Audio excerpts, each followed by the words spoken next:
Užimta? Sėdai čia. Ne, gal tada nubėgam? Gerai. Mes Jūs čia galite tą laukti, aš pasakau.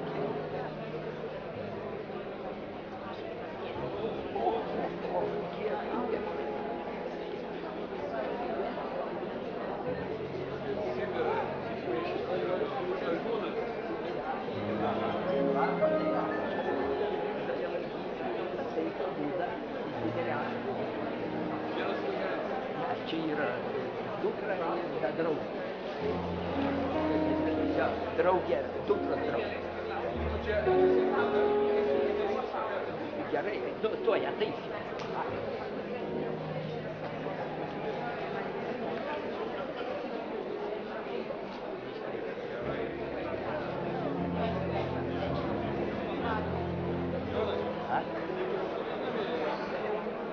Ne, 10 dienų buvo.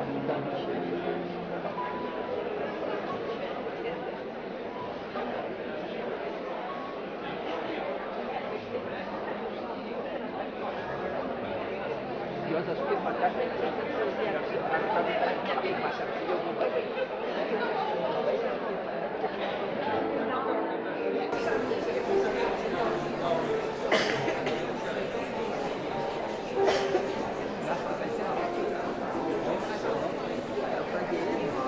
Nes matai,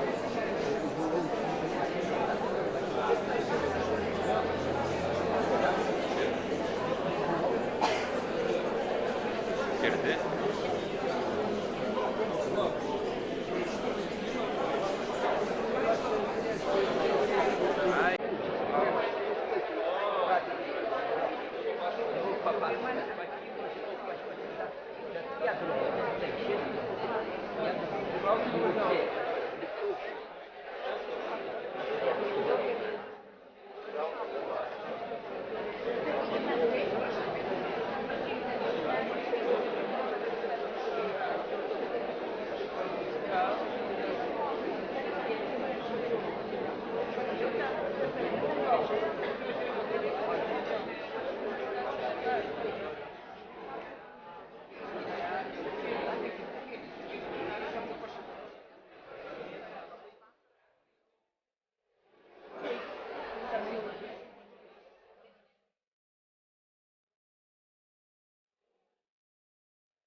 стилю, докинуть на это.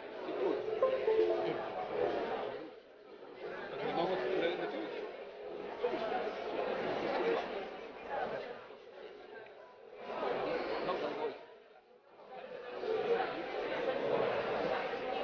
Voi a così come io posso entrare, oppure giù ancora, io sbaglio, dei giri di Чесно? Lindo tutto vicino, del discorso. Trasferirsi, sai? Allora,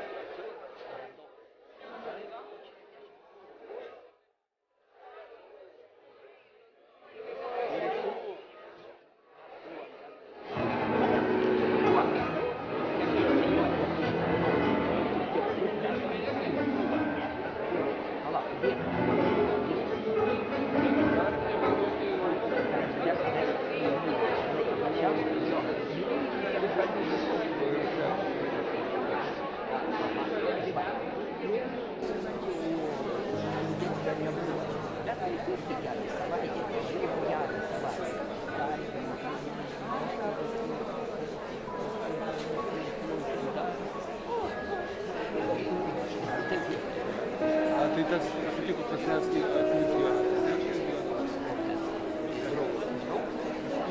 Или такую такого даже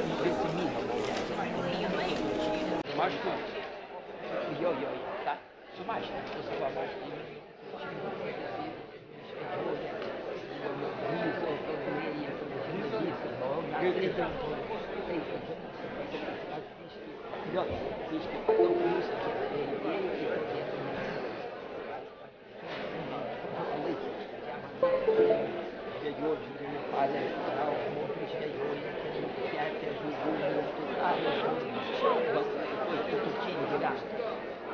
Друзья, посидим, мы сегодня что-то да.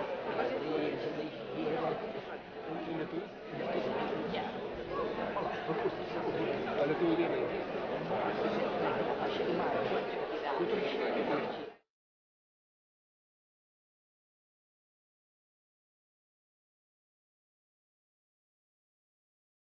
Что, на работе?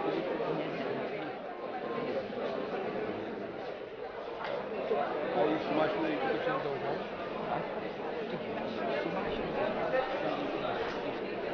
А и капучино должно? И раки? Но по своему правилу таки не знаю,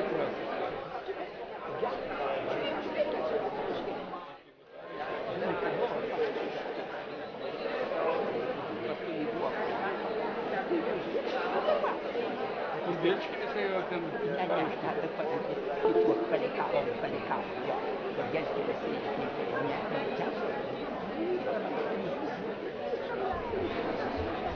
обладаю, что не штука, вот видно ты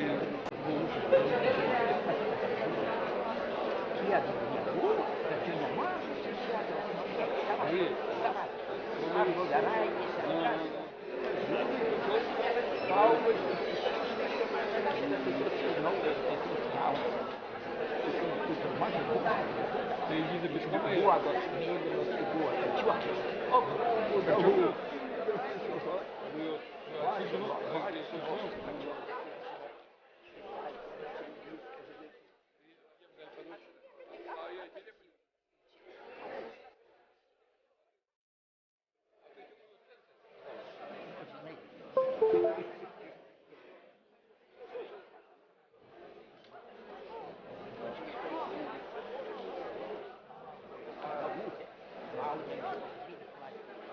Всех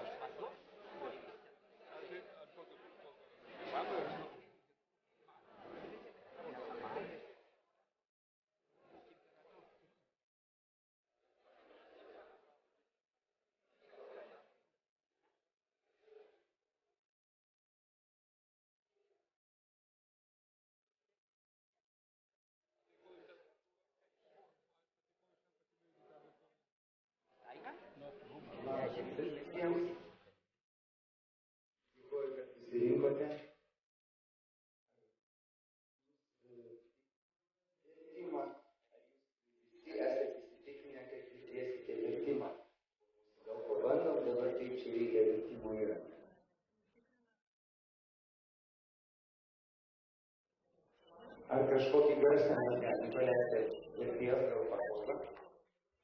Girdit, taip?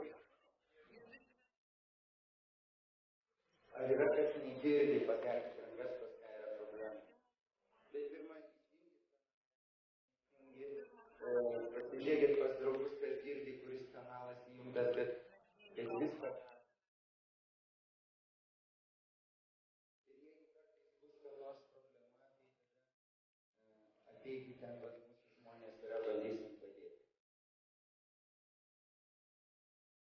Taigi pradėkime 4-ąją Ann Wigmore gyvo maisto konferenciją. Ir šį ypatingą įvykį norėčiau pristatyti ir pasakoti, kas vyko čia kelias dienas Lietuvoje.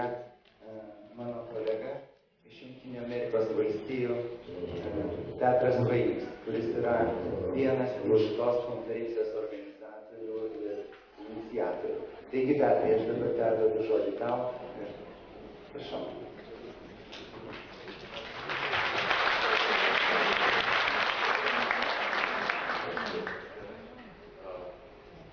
Čia bandom spręsti, kaip man čia kalbėti, tai žinoma, gal aš kalbėsiu angliškai, todėl kad čia vis tiek vertimas, kad vis tiek galėsite suprasti. Nežinau, ar visi žinote, I don't know if everybody knows what has happened in the last couple of days. We just arrived from Kaunas, where we had the second lifestyle medicine conference. The first one took place at Kaunas University last year. It was, I guess, not too impressive because Gyvensenos konferencija, tikrai nemažai žmonių joje lankėsi, tačiau šį kartą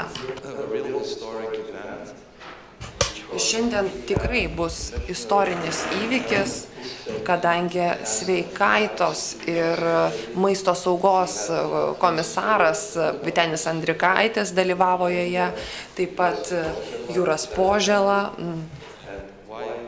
sveikatos ministras Lietuvos irgi lankysi šioje konferencijoje. Ir tai yra labai labai svarbu, kadangi jie yra būtent tie žmonės, kurie ne tik Lietuvoje, bet taip pat ir visoje Europos Sąjungoje bus ta jėga, kuri tikriausia skatins ir įdiegs gyvensenos mediciną.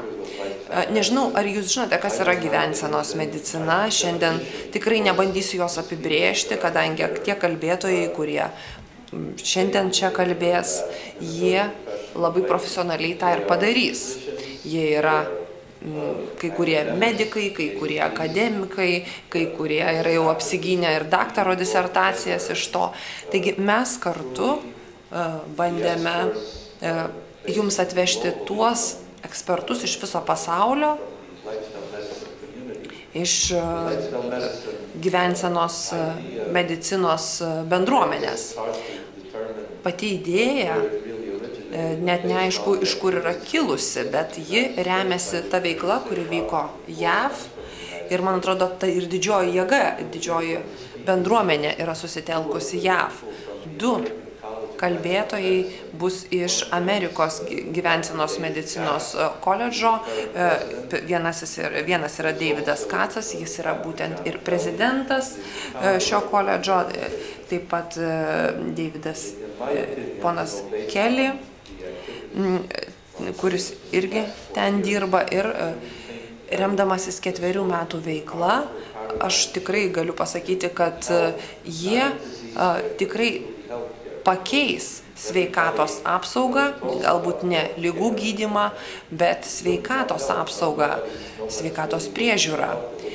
Labai dažnai, kai kalbame apie sveikatos apsaugą, mes kalbame apie ligas, bet reikėtų kalbėti apie sveikatą. Ir būtent gyvensenos medicina siekia ne tik užkirsti kelią, bet ir išgydyti ligas. Ir yra tikrai labai daug duomenų, statistinės informacijos, kuri patvirtina, kad tą įmanoma padaryti. Labai dažnai, kai kalbama apie alopatus, jie siekia rezultato.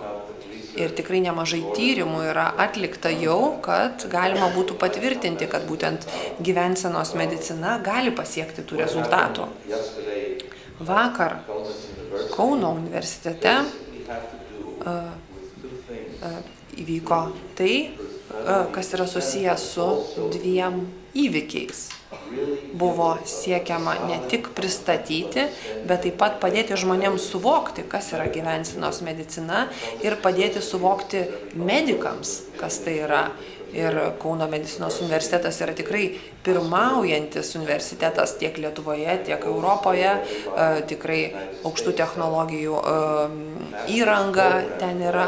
Ir tikrai JAV sakiau, kad magistro gyvensenos medicinos programa bus įdiegta ir Kauno universitete. Ir tai visi, kurie dalyvavo konferencijoje, buvo medikai, bendrosios praktikos gydytojai. Ir tikslas buvo padėti visiems suprasti, kas yra gyvensenos medicina, ypač kad tai suprastų medikai. Taip pat ir paskelbti oficialiai, kad magistro gyvensenos medicinos programa bus 2016 m.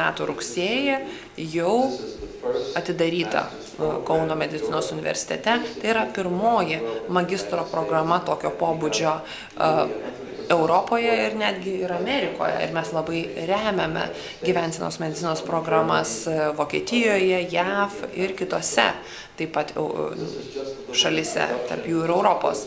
Tai tiek apie tai, kas čia vyksta.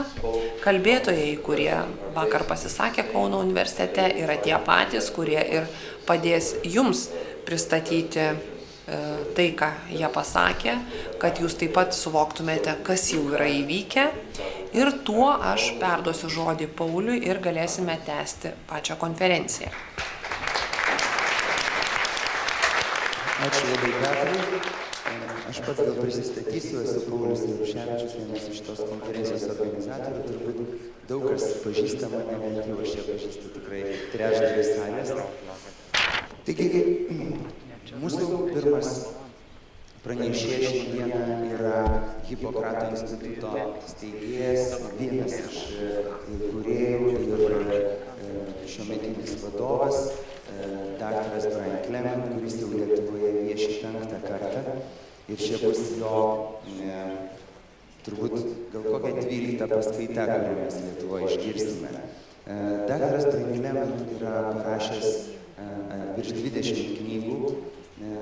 Jis yra vienas iš teisėjų mūsų tautietės Ann Wigmore mokymo. Ir šiandieną jo pristatymas bus daugiau gal motyvuojantis, keisti gyvenimą, bus pavyzdžių, kaip jam pavyksta tai padaryti. Šiuo metu Hipokrato institutas labai aktyviai bendradarbiauja su mokslininkų bendruomenė Amerikoje, nes tai ties pagijimai, sakykime, ar tie stebuklai, kurie kasdieną vyksta Hipokrato institute, yra kartais moksliškai labai sunkiai paaiškinami, bet faktas, kad taip vyksta. Taigi Brian šiandien pateiks savo pranešimą. Brian, so you're welcome to the stage. Brian, kviečiame jūs ant scenos. Good morning, Lithuania. Labas rytas, Lietuva, kaip jums sekasi? Give yourself a hand. Pasiplokime, patys pasiplokime, kad esame tokie šaunuoliai. Jau 5. kartą lankausi šioje nuostabioje šalyje ir tikrai nuostabu matyti, kad tokia jauna šalis, jaunosios demokratijos šalis, kuri atsikūrė tik 10-ame dešimtmetyje, nori keistis pagal tai, ko reikalauja pasaulio sveikatos sistema. JAV, aišku, dažnai pirmauja daugelį sričių, bet kai kalbame apie mediciną, JAV labai atsilieka. Dabar mūsų sistema JAV remiasi krizių valdymu, bet tikrai ne sveikatos išsaugojimu, taip pat natūralių, biologiškai naudingų būdų, kad galėtume užkirsti kelią arba pagydyti ligą. Čia šiandien bus kalbėtojai iš Vokietijos, Suomijos, Belgijos, JAV, esame iš viso pasaulio. Ir atvykome čia, kad įspėtume jūs, kad nesielgtumėte kaip amerikiečiai. Turite elgtis kaip tikri lietuviai. Ir vieną dalyką, kurį išmokau, jau 5 kartus apsilankęs Lietuvoje, galiu, kad tai, kad lietuviai tikrai yra labai tokie žmonės arti gamtos, nors galbūt kai kas geria ir per daug, bet esate tikrai arti gamtos.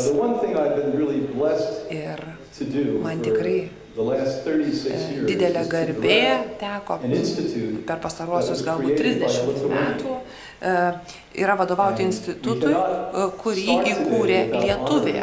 Ir tikrai negalime pradėti šios dienos neprisimindami Ann Wigmore. Ji yra kilusi iš mažo kaimelio tuo metu, kai Lietuvoje vyko karas, Lietuva buvo okupuota.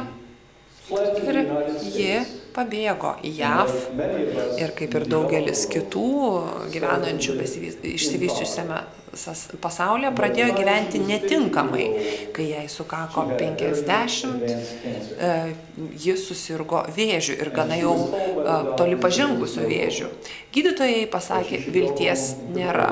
Ji turi vykti namo ir pasirengti mirčiai. Bet ji stebėjo savo mamą, kuri buvo močiutė senolė, kuri buvo kaimelio gydytoja ir gydė žmonės. Ji gydė žmonės žolėmis ir išgydydavo nemažai. Ir 56 metais, turbūt 56 metais daugelis iš jūsų net nebuvo gimę. Bet tada ji įsteigė Hipokrato institutą ir jau 60 metų mes bandome žmonėms padėti patiems savo. Mes bandome šviesti žmonės, gyvensenos medicina, kad gyvensenos medicina taptų ateities medicina, kad taptume vienu iš tų modelių visame pasaulyje, kuris padeda žmonėms užkirsti kelią ligai ir nesusirgti. Ir tai yra svarbiausia - išlikti jauniems. Ir šiandien apie tai ir pakalbėsiu pranešimo metu ir netgi padėti išgyti. Taigi stengsiu papasakoti nemažai dalykų, kurie galbūt netitinka tradicinį mokslą. Taigi šiandien pakalbėsime apie tuos gyvą maistą aktyviam senėjimui. Kai kalbame apie senėjimą, dažniausiai kalbame apie nesenėjimą, bet mes žinome, kad visi sensime. Taigi mes kalbame apie aktyvų senėjimą iki tos dienos, kai mirsime, būdami galbūt 120 metų, kad gyventume aktyvų gyvenimą. Mes nebandysime kovoti su senėjimu, bet senti oriai ir gražiai. Norėčiau pakeisti skaidres. All right, so I'll keep talking in the meantime when they get the clicker going. And so what we've learned over the time that we've done work. Bet per visą tą laiką dirbdami mes suvokiame, kad šalutinis poveikis gyvenimo sveikai yra tas, kad jūsų kūnas pradeda funkcionuoti tinkamai. Kai nustojate gerti alkoholį, tinkamai miegoti, tinkamai maitintis, jūsų kūno imuninė sistema pradeda veikti tinkamai, taip kaip turėtų veikti. Labai dažnai matau, kad tyrimuose trūksta vieno dalyko. Kai kalbame apie atsigavimą po ligos, trūksta, kad imuninė sistema pati susitelktų ir pati pradėtų kovoti. Ir tie žmonės, kurie yra pagyję po ligos, iš tikrųjų padėjo savo imuniniai sistemai veikti taip, kaip ir ji buvo sukurta gamtos ir kaip ji turėtų funkcionuoti. Taigi, jeigu norite padėti savo, reikia padėti savo kūnui pažadinti imuninę sistemą, kad ji kovotų su ligomis ir netgi padėtų užkirsti kelią ligoms. O dabar sugrįžkime į pranešimą. Taip atrodo žmogaus kūno anatomija. Tikrai labai įdomiai. Kai pradame apie tai galvoti, tikrai viskas pasidaro labai įdomu. Yra skeletas, yra kaulai, yra raumenys, audiniai, taip pat kūno organai, tai yra smegenys, pirštai, taip pat tulžis ir visi kiti organai. Ir tikrai tai yra nuostabu. Nesvarbu, kiek daug žinote apie kūną, vis tiek daug kas išlieka paslaptimi. Kūnas nuolat keičiasi, vystosi ir žmogaus kūnas nuolatos atsinaujina. Kiekvieną minutę jūsų kūno dalys pasikeičia net pažįstamai, netgi per savaitę. Žinome, kad pavyzdžiui per 2,5 dienos visiškai pasikeičia smegenys. Per 5 dienas ir virškinamasis traktas atsinaujina. Kai buvau jaunas ir mokiausi anatomijos, mums buvo pasakyta, kad pavyzdžiui kepenys vieną kartą sužeidus jos niekada neatsinaujina. Bet ar žinote, kad per 7 savaitės netgi jos gali atsinaujinti? Taigi, gamta tikrai yra protingesnė negu žmogus. Mes dažnai bandome suvokti, kaip veikia kūnas, bet kūnas pats žino, kaip veikti ir kaip atsinaujinti, mums reikia tik jam padėti. Mūsų kūnui reikia energijos iš elektronų tam, kad galima būtų atnaujinti ląsteles, užkirsti kelią ligoms bei ankstyvajam senėjimui. Taigi kalbame ne tik apie tai, kaip gauti baltymų, vitaminų, tinkamai maitintis, kalbame apie tai, kiek gyvybės, gyvos energijos yra tam maiste. Ir man yra įdomu tai, kad prieš daug metų aš suvokiau, kad mes gyvendami čia dalinamės visata 8, netgi daugiau nei 8 milijonais rūšių. Tačiau gamtoje kiekviena iš tų rūšių valgo žalią gyvą maistą, kuris yra neapdorotas kiekvieną dieną. Visi kiti, išskyrus žmogų, vartoja žalią gyvą maistą. Na, o kaip, pavyzdžiui, balandžiai. Balandžiai, jeigu negyventų šalia žmonių, nevalgytų kukurūzų jau iškeptų ar apdorotų, kurie žmonės jiems duoda, jie valgytų žalią maistą. Ir tiek kvantinė biologija, tiek fizika teigia, kad visas žalias maistas turi elektromagnetinį dažnį, jis yra įkrautas. Ir jau 45 metus aš suvokiu tai, kad jeigu mes valgome įkrautą maistą, pati ląstelė sukuria tarsi apsaugą aplink save ir jos nežaloja jokie laisvieji radikalai. Ir mokslas iš tikrųjų labai dažnai kalba apie laisvuosius radikalus kaip apie materiją. Bet galime apie juos pažvelgti iš elektromagnetinės pusės, kadangi kūnas yra daugiau magnetiškai įkrautas. Ir iki šiol mes galvojame, kad galbūt užtenka būti tik tai veganų ir nevalgyti mėsos ir pieno produktų ir būsi sveikas. Bet dabar mes suvokiame, kad mums reikia vartoti gyvą maistą ir dėl to norėtume padėkoti gydytojui Ornišui, Campbellui, Elneštainui, Dugalui ir kitiems, kurie mums padėjo tą suvokti.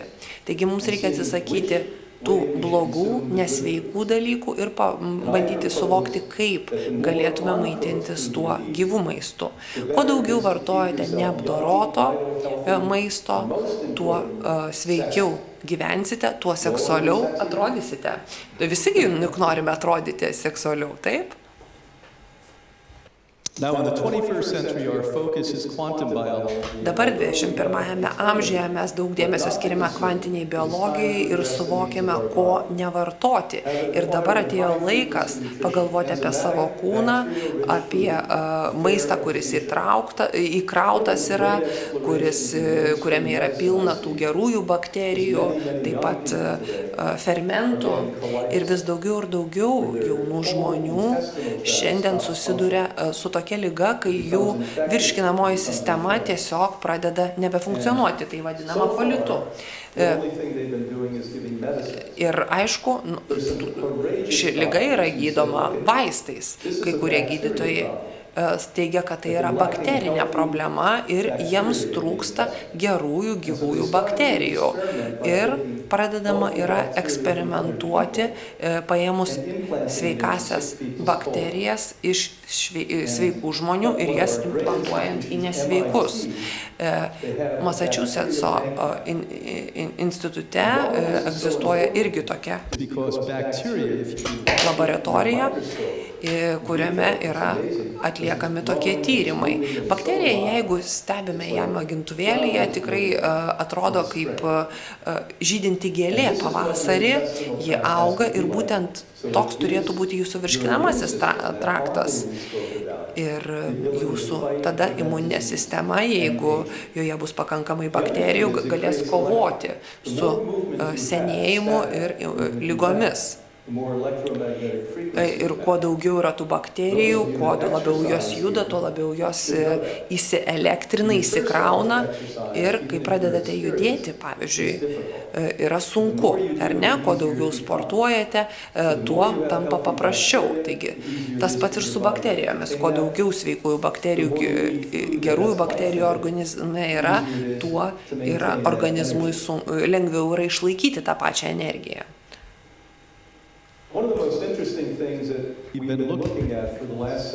Pastaruosius keletą metų mes labai daug dėmesio skiriame vienai maistiniai medžiagai – glutafeminui. Glutathionai, atsiprašau. Iš tiesų, jei paanalizuotumėte nevirtus kopūstinius augalus, ar tai būtų brokoliai, ar kokie kiti, ar tai būtų, sakykime, melionas, pamatytume, kad, pavyzdžiui, šparagose yra labai daug glutathiono, tačiau visos tos daržovės ir vaisiai turi būti švieži ir nevirti. Jeigu išvirtume tą pačią daržovę ar augalą, ar tai būtų špinatas ar pomidoras, vis tiek pamatytume, kad to glutathiono iš tikrųjų tame virtame maiste jau nebelieka. Glutathionas yra vienas iš antioksidantų, kuris jūsų organizme sukuria labai daug reikiamų procesų ir suteikia daug energijos. Labai gaila, kad aš negaliu jums parodyti, kaip viskas vyksta, tačiau iš tiesų būtų nuostabu pamatyti, kaip tie milijardai ląstelių naudoja šią energijos rūšį. Gauta iš gyvo maisto energija yra naudojama ląstelėms augti ir atsinaujinti. Ir gamtoje reikiamos energijos yra. Vienas iš, kaip jau minėjau, tų svarbiausių elementų yra glutathionas. Ir glutathiono galima rasti daržovėse augančiose Lietuvoje. Tačiau, jeigu jūs tas pačias čia augančias daržovės išvirsite, apdorosite termiškai, glutathiono jose nebeliks. Tačiau, jei valgysite žalias, glutathiono gausite kiek reikia. Nepamirškime ir visų grūdų, nepamirškime čijos, nepamirškime kanapių sėklų, linų sėklų. Visa tai iš tiesų yra tos sėklos, kuriuose yra pačių svarbiausių aminorūgščių. Žinoma, mus visus mokė, kad reikia valgyti mėsos, kad gautume baltymų. Tačiau tai nėra tiesa. Aš jau 45 metus nevalgau mėsos. Užauginau 4 vaikus, kurie niekuomet nevalgė mėsos ir niekuomet nevalgė pieno produktų. Mano 6 anūkai nė karto nėra ragavę nei pieno, nei mėsos ir mes esame visiškai sveiki. All plant foods, especially nuts, Visi augalai, ypač riešutai, taip pat ir ankštiniai augalai, turi labai daug natūralaus baltymo. Labai dažnai mes nepagalvojame apie tai, o iš kurgi visų baltymų savo raumenims užsiauginti gauna laukiniai gyvūnai. Pažiūrėkime, kaip atrodo laukiniai gyvūnai, juk jie atrodo tikrai raumeningi. Dažniausiai mes apsiperkame parduotuvėje ir gauname antrarūšį produktą, kuris jau yra apdorotas ir panaudotas tarsi. Tuo tarpu gyvūnai, gyvenantys laisvai gamtoje, jie tiesiog gauna visus reikiamas medžiagas iš pirminio šaltinio, tai yra iš gamtos. Jei mes norime suvalgyti gyvūną, mes pirmą jį sumedžiojame arba užmušame, o tada jau jį išverdame ir manome, kad elgiamės protingai, valgydami jo virtą mėsą. Tačiau noriu Jums dar kartą pasakyti, jeigu mes ir toliau taip vartosime gyvūnus, jei mes ir toliau vartosime pieną, mes neišgyvensime. Nesakau, kad turite visi tapti veganais, tačiau tai būtų vienas iš pirmųjų žingsnių. Jau daugybę metų mes dirbame su Ann Wigmore mokymu ir labai daugybė žmonių jau atsisakė ir mėsos, ir pieno produktų mūsų dėka ir mes matome puikus rezultatus. Galiu papasakoti apie save asmeniškai. Kai atsisakiau mėsos ir pieno produktų, netekau 55 kg svorio. Tapau visiškai kitų žmogumi, pradėjau mėgti savo gyvenimą ir tapau labai laimingas. Iš tiesų, mes sunaikinsime žemę, kurioje gyvename ir neišlaikysime gyvybės žemėje, jeigu ir toliau valgysime mėsą ir pieno produktus. Dėl to norėčiau Jums pasiūlyti jau šiandien žengti pirmuosius žingsnius savo pačių sveikatos link ir visos planetos išgyvenimo link. Vien tam, kad išsaugotume tuos žmonės, kurie yra šalia Jūsų ir kuriuos Jūs mylite. Pakalbėkime apie beta-karotiną. Beta-karotino galime rasti ir morkose, ir Briuselio kopūstuose. Briuselio kopūstuose, pavyzdžiui, beta-karotino yra 6 kartus daugiau negu kad morkose. Tačiau morkos mums labiau patinka, nes jos yra saldesnės. Tuo tarpu nepamirškime, kad Briuselio kopūstai šiuo požiūriu yra naudingesni.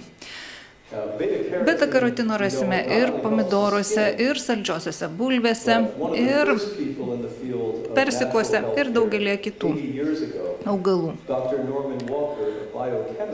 Gydytojas Normanas Walkeris, biochemikas, taip pat jau prieš daugelį metų pradėjo kalbėti apie tai, kaip reikėtų išvengti vėžio. Jis pirmasis pradėjo daryti panašias išvadas, kad verta pereiti prie žalio gyvo maisto. Šiandien mes jau turime daug mokslinių įrodymų. Liuteinas. Daugelis mūsų šiandien sėdinčių čia salėje turime problemų su regėjimu.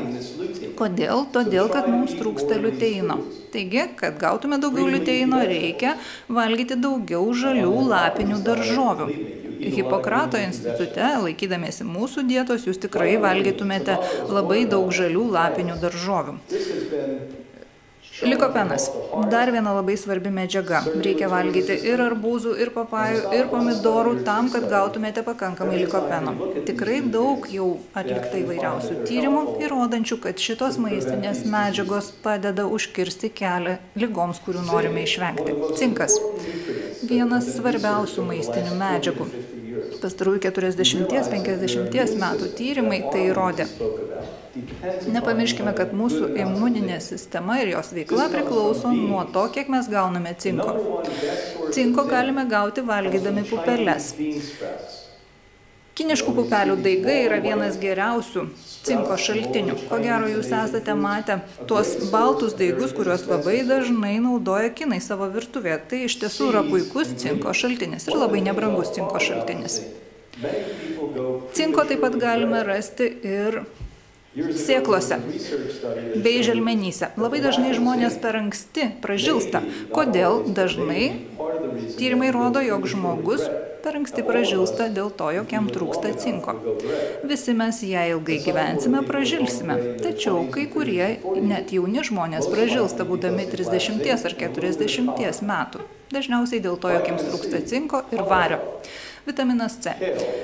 Vitamino C mes galime rasti žaliuosiuose lapiniuose kopūstuose, brokolyje, briuselio kopūstuose, aruguloje ir Lietuvoje auginama labai skani arugula. Taigi, daiguose, taip pat ir žiediniuose kopūstuose mes galime rasti labai daug vitamino C. Los Andžele, Kalifornija, taip pat buvo prieš daugelį metų nustatyta, jog geriausias vitamino E šaltinis yra būtent sėklos. Iš tiesų, vitaminas E yra viena geriausių priemonių išlaikyti jūsų širdį sveiką. Žinoma, kad galite ir papildus naudoti vitamino E, tačiau geriausia būtų jums valgyti žalias lapinės daržovės ir įvairiausias sėklas, taip pat gerti žalių lapinių daržovių sultis, kad gautumėte reikiamą vitamino E kiekį ir sustiprintumėte širdį. Taigi, mitybą besidomintys mokslininkai analizuoja būtent žalią gyvą maistą ir žiūri, kokia yra jo maistinė vertė. Mes stengiamės išsiaiškinti protonų lygmenių, kokia yra to maisto vertė. Tačiau nepamirškime ir kitų dalykų, kurie mums yra labai svarbus. Na, pavyzdžiui, daigai. Daigai šiandien yra visai kitokios kokybės, negu kad būdavo anksčiau. Ir daiguose galima rasti tų fitokemikalų ir fitomaistinių medžiagų, kurios gali padėti mums kovoti su priešlaikiniu senėjimu, taip pat įvairiomis lygomis. Didžioji dalis akademikų turi nuomonę įvairiausiomis temomis, kurių visiškai neišmano. Tačiau iš tiesų yra daugybė tyrimų atlikta apie fitochemikalus. Ir mokslininkai jau yra ne kartą įrodę fitochemikalų naudą, tai yra patys nuostabiausi moksliniai tyrimai pasaulyje. Jei pasidomėsime, suprasime, kad šiandien mes apie mitybą suprantame tikrai labai nedaug, tačiau prieš mus paskaičius apie tai, apie ką aš kalbu, atsiveria visai kitas pasaulis, padedantis mums suvokti, kad būtent augaluose, gyvose augaluose yra fitomaistinių medžiagų, kurios padeda mums pasveikti nuo įvairiausių ligų.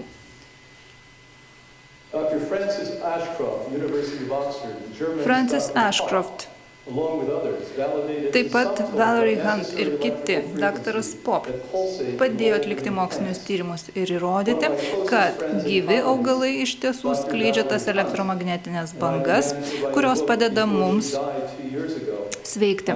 Prieš 2 metus viena labai svarbi gydytoja Valerie Hunt mirė, tačiau iki mirdama ji spėjo atlikti labai daug svarbių tyrimų, kurie mums labai naudingi.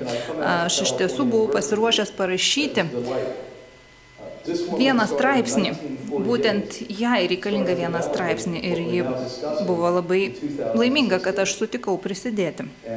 Pradėjo ji savo darbą labai anksti, dar 48 metais, mirė būdama 98 ir iki paskutinių dienų dirbo. Ji iš tiesų labai stengiasi padėti žmonėms gyventi tokį gyvenimą, kad jie galėtų gyventi ilgai, sveikai ir laimingai.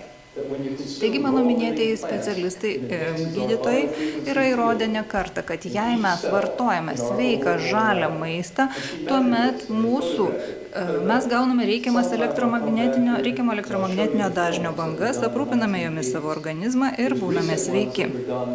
Iš tiesų, kaip jau minėjau, tai buvo įrodyta labai seniai, tačiau visai neseniai Italijoje sausį taip pat buvo atlikti panašus tyrimai ir jų rezultatai buvo labai panašus. Vėlgi įrodėme, kad toks maistas padeda išvengti ligų ir išgyti nuo jų. Paminėjau ne vieną labai svarbų reikšmingą mokslininką, kuris tai įrodė. Tačiau šiandien žmonės dar apie tai taip plačiai nešneka. Vis tik tai aš tikiu, kad ateis karta, kuri šiuos tyrimus iš tiesų pritaikys gyvenime. Šiandien mes valgome tam, kad valgytume, o ne tam, kad būtume gyvi ar sveiki. Mes valgome ne tam, kad įgytume energijos ir tai nėra gerai. Mes valgome todėl, kad esame išmokę valgyti ir manome, kad kas kažkiek laiko turime prisikimšti skrandį. Ar nebūtų geriau, jei permąstytume, kodėl mes valgome? Pasakytume savo, valgau tam, kad būčiau gyvybingesnis, valgau tam, kad mano smegenys veiktų geriau, valgau tam, kad jaučiau daugiau aistros ir taip toliau. Yra ir dar viena problema, kurią matau ir čia, ir visame pasaulyje, tai yra kava. Iš kavos gauname kofeino, tačiau kofeino rasime ne tik kavoje, bet ir gaiviuosiuose gėrimuose. Kofeinas yra narkotikas. Sparčiausiai restoranų istorijoje augantis restoranų tinklas yra Starbucks restoranų tinklas, tai yra kavos restoranų tinklas. Prieš 50 metų, jei būtumėte vaikščiojęs New York'e, pamatytumėte kokias 3 ar 4 kavos parduotuvės viename kvartale.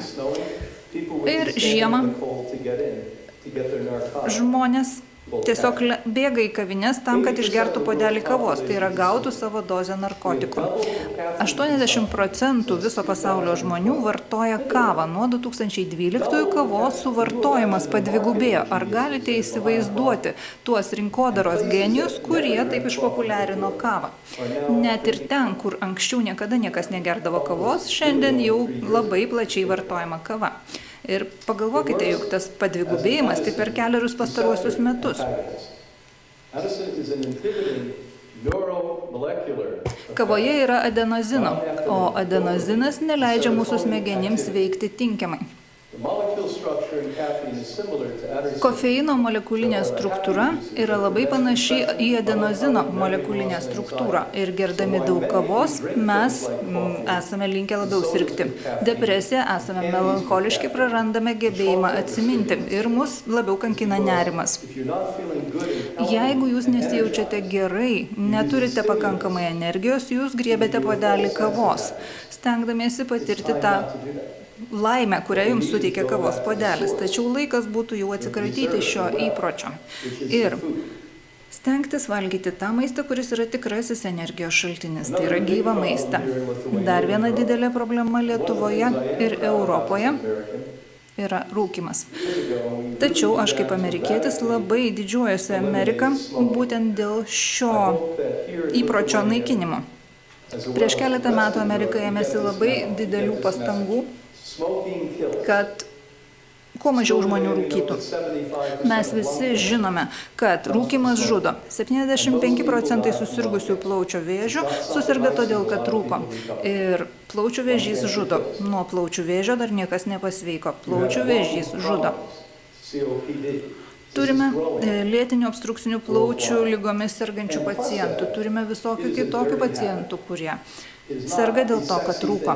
Be to, rūkymas nėra patrauklus įprotis. Rūkydami jūs neatrodote seksualiai. Rūkydami jūs žudote ne tik save, bet ir aplinkinius, jūs juos nuodijate. Taigi, kodėl jūs rūkote? Klausiu, todėl, kad aš pats kažkada rūkiau. Prieš 45 metus per dieną rūkydavau 3 pakelius cigarečių. Ir vienintelis būdas atsikratyti įpročio yra mesti to jau pat.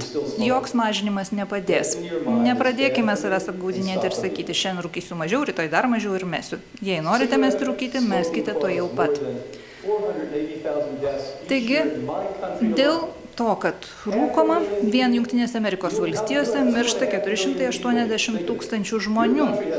Nepamirškime, Lietuvoje gyvena tik 2,5 milijono žmonių ir nuo rūkymo 1/5 žmonių kasmet miršta.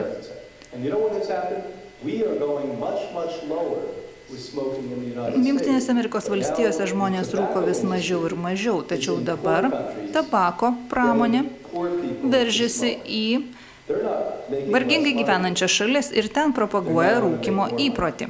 Taigi, kadangi mūsų išsivysčiusiose valstybėse žmonės rūko mažiau, tabako pramonė praranda pinigus, todėl jie veržiasi į mažiau išsivysčiusias šalis, kad ten atidirbtų tai, ką prarado. Atsisakykite cigarečių, atsisakykite kofeino, atsisakykite alkoholio ir mėsos.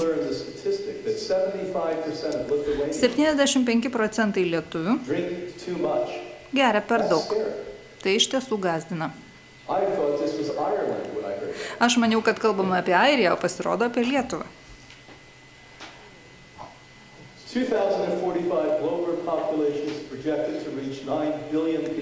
2045 metais Žemėje turėtų gyventi 9 milijardai žmonių.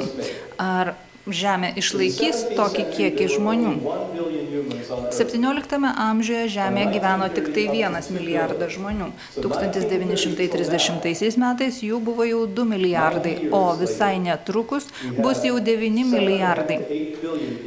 Kaip matote, per visai nedidelį metų skaičių mūsų gyventojų skaičius gerokai išaugo 7,5 milijardais. Ar galėsime mes visus tuos milijardus išlaikyti? Aš parašiau vieną knygą, kurią pavadinau Killer Fish. Ta knygą parašiau pasikalbėjęs su jūrų biologijos specialistais. Ir visi man pasakė tą patį, kad vandenynuose 2048 metais nebeliks žuvies. Kasgi atsitiks, kai mes nebeturėsime žuvies, kurią žmonės valgo. Ir tą sako ne vienas žmogus, ne 2 žmonės, o visi jūrų biologijos specialistai vieningai teigia, kad taip atsitiks. Ir tokie jų žodžiai yra pagrįsti moksliniais tyrimais. Pagalvokime apie tai, kiek žmonių pasaulyje iš tiesų gyvena iš žuvies. Iš to, kad ją žvejoja, iš to, kad ją valgo ir taip toliau. Iš tiesų galėčiau papasakoti jums apie tai, kokia žuvis yra pavojinga, ypač jei yra išauginta dirbtinėmis sąlygomis. Ir tokios žuvies mėsoje iš tiesų yra labai daug įvairiausių chemikalų, pavyzdžiui, gyvsidabrio. Gyvsidabris tai dar nėra pats blogiausias dalykas, yra kitų chemikalų išaugintoje žuvyje, kurių jūs tikrai nenorėtumėte valgyti. Yra ir dar viena problema, su kuria susiduria vakarietiškos šalys. Moterys vis vėliau susilaukia vaikų. 64% padaugėjo moterų, kurios gimdo sulaukusios 35 ir net vėliau. Vis dažniau moterys augina vaikus vienos. Tai iš tiesų nelengva nei pačiam vaikui, nei mamai. Dabar norėčiau pamoralizuoti. Mes esame skirti kurti šeimas. Mes esame sukurti tam, kad turėtume šeimą, kad turėtume vyrą, kad turėtume žmoną. Kiekvienas vaikas yra sukurtas tam, kad turėtų tėtį ir mamą. Aš tikrai negaliu kaltinti moterų už tai, kad jos yra netekėjusios ar neturi vyro pašonėje. Aš žinau, kokie tie vyrai ir kaip jie elgiasi. Tačiau pagalvokite apie būsimasias kartas. Pagalvokite apie tai, kaip žmonės gyvens vėliau. Vaiką išaugina viena mama. Mama, ko gero, greitai mirs. Mirs, kol vaikai dar bus pakankamai jauni, 20-23 metų amžiaus. Ir toliau gyvenime jau jie nebeturės mamos, nei vieno artimo žmogaus. Kaipgi tai paveiks mūsų socialinę struktūrą? Žinoma, kad tai nebus teigiamas poveikis. Gydytojas Ratis iš Harvardo universiteto yra parašęs puikią knygą SPAC. Toje knygoje yra kalbama apie tai, kad judėjimas yra daug svarbesnis negu kad intelektinė veikla, smegenų vystymuisi. Jeigu jūs esate gydytojas arba ketinate tapti gydytoju, būtinai paskaitykite šią knygą. Daktaro Rati knygą SPAC. Iš tiesų mes galvojame, kad sportuodami mes tiesiog auginame raumenų masę, tačiau iš tiesų sportuodami mes vystome savo smegenis. Mūsų smegenys tampa geresni, jie geriau veikia ir išvengiame Alzheimerio. Ir tai yra įrodyta moksliškai. Viskas, ko reikia, yra tiesiog pasportuoti, kad išvengtumėte depresijos, kad nebebūtumėte sutrikę. Jei tai žinotumėte, ko gero, imtumėte sporto.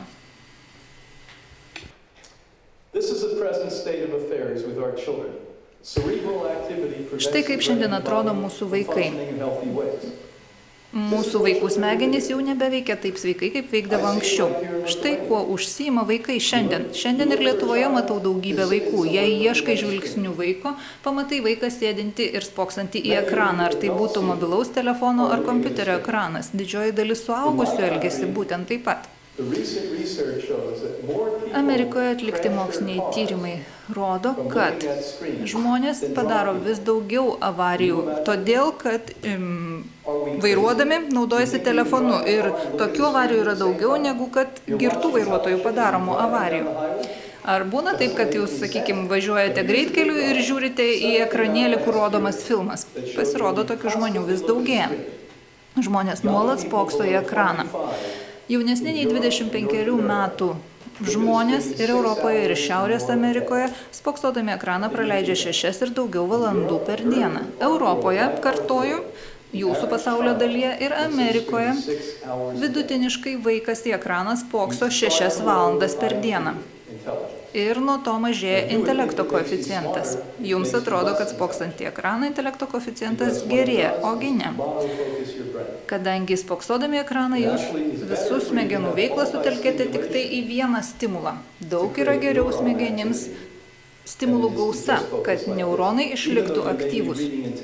Net jeigu jūs ekrane skaitote labai protingus dalykus, nors daugumą to nedarome, užsiimame kitais dalykais, žiūrėdami į kompiuterį, vis tiek tai nepadaro jūsų protingesnių.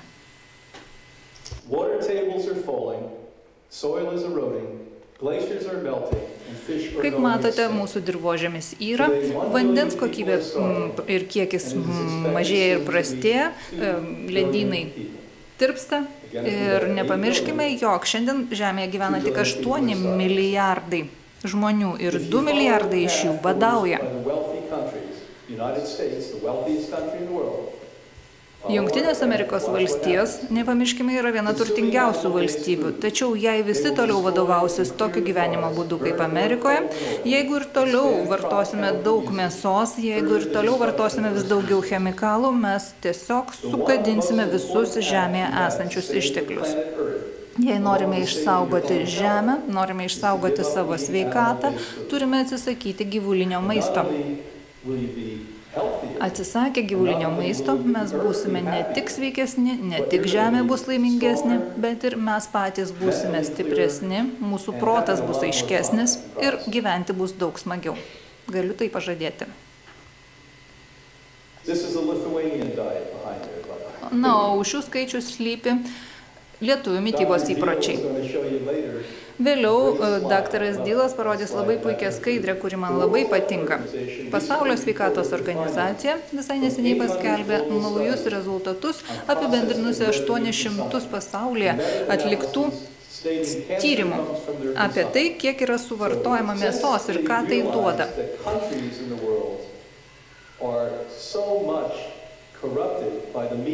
Iš tiesų, pasaulio šalyse vartojama labai daug mėsos ir labai daug pieno produktų. Ir dėl korupcijos šiuose sektoriuose nei viena vyriausybė nedrįsta žmonėms pasakyti, kad vartoti raudoną mėsą, vartoti pieno produktus yra blogai. Tačiau nepamirškime, kad mano minėtieji moksliniai tyrimai rodė, jog tai daryti yra blogai. Nuo 1909 metų mėsos vartojimas Amerikoje išaugo nuo maždaug 10 milijardų svarų iki 52 milijardų svarų. Vienas svaras yra maždaug 145 kilogramai. Taigi vienas žmogus Amerikoje suvalgo 147 kilogramus mėsos per metus. Ko gero, lietuviai taip pat suvalgo panašų kiekį mėsos, 147 kilogramus. O kiek jums jos reikia? Ogi ne gabalėlio. Ar mėsa suteikia jums baltymų? Ne. Tokia, kokią mes ją valgome, jums jokių baltymų nesuteikia. Taigi, mėsos pramonė labai džiaugiasi, kad jūs vartojate mėsą, tačiau jūs to džiaugtis neturėtumėte. Na, o dabar panalizuokime štai šį grafiką. Europos Sąjungoje, 27 šalių Europos Sąjungoje, matote, kiek yra suvartojama mėsos, žuvies ir pieno produktų. Vienintelis dalykas, kurio Europoje valgote mažiau, tai yra raudona mėsa. Tačiau jūs valgote daugiau paukštienos, žuvies, jūrų gėrybių, sūrio, pieno ir taip toliau. Visų kitų produktų suvartojimas auga išskyrus raudonos mėsos. Duomenys nuo 1995 metų iki 2009 metų. Kaip matote, reikia esminių radikalių pokyčių. Atėjo laikas žaliai revoliucijai. Ir aš turiu omenyje, sakydama žodį revoliucija. Revoliucija turi įvykti jūsų širdise. Turime išnaudoti kiekvieną žemės lopinėlį tam, kad augintume valgomą maistą, o ne gyvulinį maistą. Vartodami gyvulinį maistą mes išmetame daugiau šiltnamio efektą sukeliančių dujų negu kad visi pasaulio automobiliai. Ir dauguma žmonių to nežino.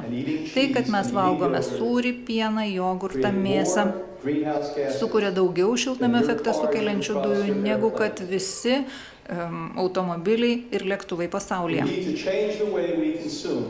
Mes turime vartoti kitus produktus, kad maitintume savo vaikus sveikų maistu ir išmokytume juos, jog tai, ką jie valgo, padeda atsikratyti ir išspręsti daugybę problemų. Iš tiesų, net jeigu jūs nenorite tapti kuo sveikesni ir kuo laimingesni, bent pasistengkite, kad jūsų vaikai taptų kuo sveikesni ir kuo laimingesni ir valgytų kitaip. Kogi reikia vienam mėsainiui pagaminti? Lietuvoje galima nusipirkti pačių įvairiausių mėsainių ir McDonald'e, ir Hesburgeryje. Viename mėsainėje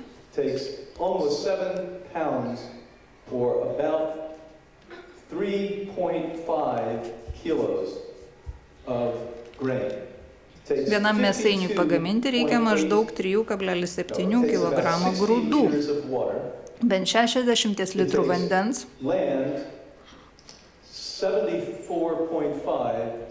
maždaug 75 kvadratinių pėdų žemės, maždaug tiek, kiek yra štai čia kambaryje, ir iškastinio kuro. O iškastinio kuro reikia 1000 litrų maždaug, vien tam, kad galėtumėte suvalgyti vieną mėsainį. Pagalvokite apie tai, o žemėje pradeda trūkti vandens. Ar žinote paslaptį? Patys protingiausi investuotojai, kurie kontroliuoja ateitį, investuoja šiandien į vandenį, nes pasaulyje pradeda trūkti vandens.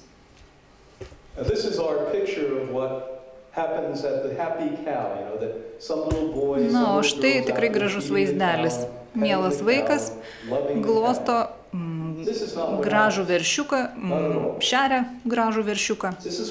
Tačiau viskas nėra taip gražu, kaip atrodo. Čia būtent mėsos pramonė jums pasakoja, kaip viskas atrodo, o štai kaip viskas yra iš tiesų. Vargšas galvijas, vos tik tai gimęs, yra įspraudžiamas į narvą, kuriame net negali judėti. Mažučiai veršiukai įspraudžiami į mažučius narvus, kad negalėtų net judėti, kad jų mėsa būtų kuo švelnesnė. Ar kada valgėte veršienos? Mėsa tikrai švelni, tačiau ji yra išauginama būtent taip. O kaipgi su laimingomis vištomis? Tai taip pat yra didžiulis melas. Mes su žmona esame įkūrę vieną organizaciją, tikra tiesa apie help.com. Ir šiandien mes jau rengiame kasmetinės konferencijas. Pradėjome nuo 3 dienų konferencijų, kurias galėjote nemokamai žiūrėti. Jei užrašytumėte therealtruthAboutHealth.com, internete pamatytumėte jų įrašus. Taigi, visai neseniai mes pradėjome rengti 10 dienų nemokamas konferencijas, kurias galite žiūrėti ir čia Lietuvoje. Taigi mes nemokamai jas rengiame, nemokamai transliuojame ir nemokamai keliame į internetą. Mes į tas konferencijas kviečiame tik tuos mokslininkus, kurie išdrįsta pasakyti tiesą, kurie nesėdi gamintojų kišenėje. Praeitais metais mes prisikvietėme vieną svarbiausių tyrinėtojų, kuris tyrinėja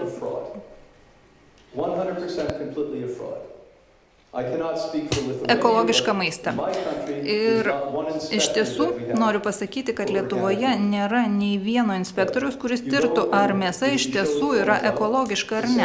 Ir kaip jau minėjau, mano minėtasis mokslininkas nekartą įrodė, kad ta mėsa iš tiesų, kurią mes valgome, nėra ekologiška.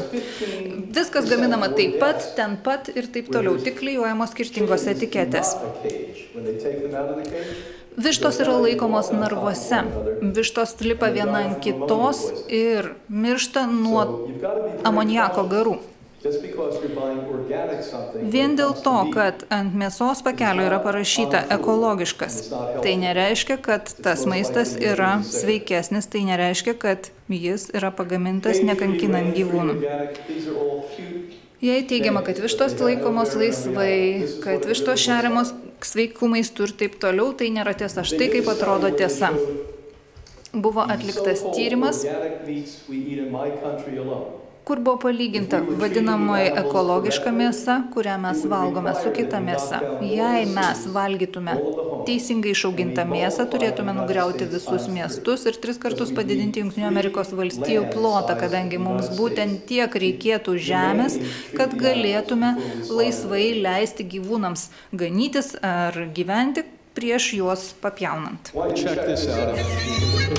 Pažiūrėkite, kaip viskas atrodo.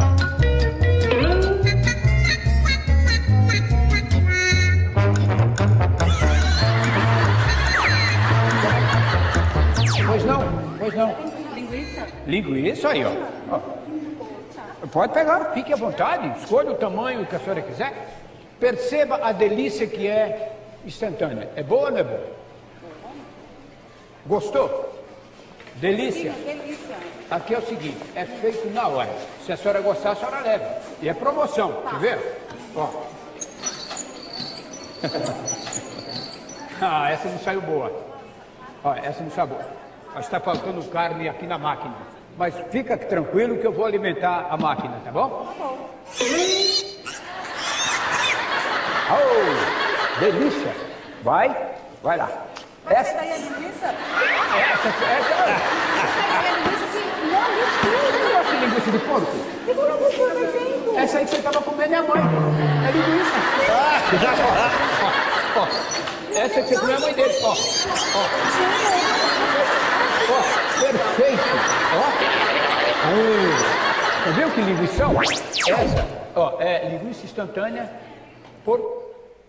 As you see, when we don't think about Kai matote, kai negalvojame apie tos dalykus, galime valgyti, galime vartoti. Bet šis įrašas yra 5 minučių, galite susirasti internetu. Visi, kas valgė dešrą, galvojo jis skani, bet kai jiems suteikia galimybę pažiūrėti, kaip koks yra kelias tos dešros, tai visus pradėjo pykinti ir nebenorėjo valgyti. Švarios energijos revoliucija yra čia ir dabar. Vėjo energija 3 kartus padidėjo nuo 2008 metų, saulės energija 200 kartų ir iki 50 metų technologijos mažins anglies emisijas 80% ir išgelbės planetą. Taip yra galvojama ir dedama daug vilties, kad taip atsitiks. Ir yra investuojama į šios energijos rūšės. Taigi, mes jau prieš 40 metų pradėjome investuoti į švariasias energijos rūšis. Ir neinvestuokite į naftą, neinvestuokite į plastiką, taip pat naftos produktus. Reikia investuoti į švarius energijos šaltinius.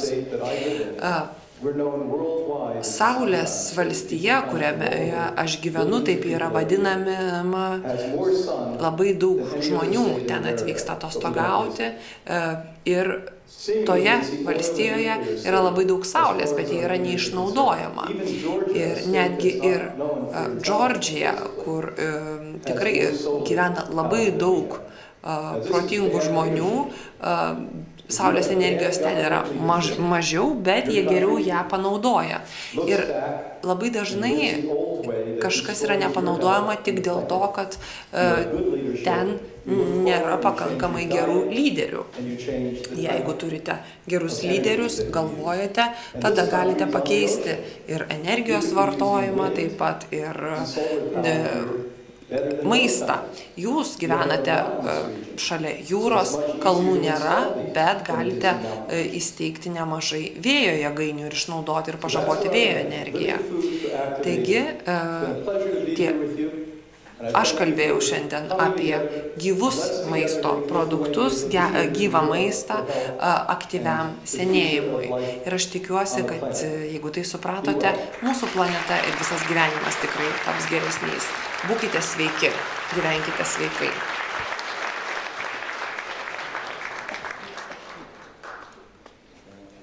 Brainas jau išskrenda šiandieną už valandos laiko. Ačiū labai Brainui, ačiū Ana Marijai Klemen, kurie atskrido čia į Lietuvą sudalyvauti konferencijai. Ir žinot, aš dabar toliau tęsdamas mūsų programą noriu padėkoti tiems žmonėms, kurie įdėjo labai daug darbo, energijos, kurie tuo pačiu parėmė konferenciją. Ir svarbiausias turbūt dalykas, ką aš noriu pasakyti, kad visi pranešėjai iš Jungtinių Amerikos valstijų ir iš Europos yra atvykę savanoriškais pagrindais. Ir daugelis iš jų net ir patys susimokėjo už savo lėktuvo bilietus, kad čia atvyktų į Lietuvą. Tai tiesiog jie, visi konferencijos pranešėjai ir dalyviai, jie yra patys didžiausi šitos konferencijos rėmėjai.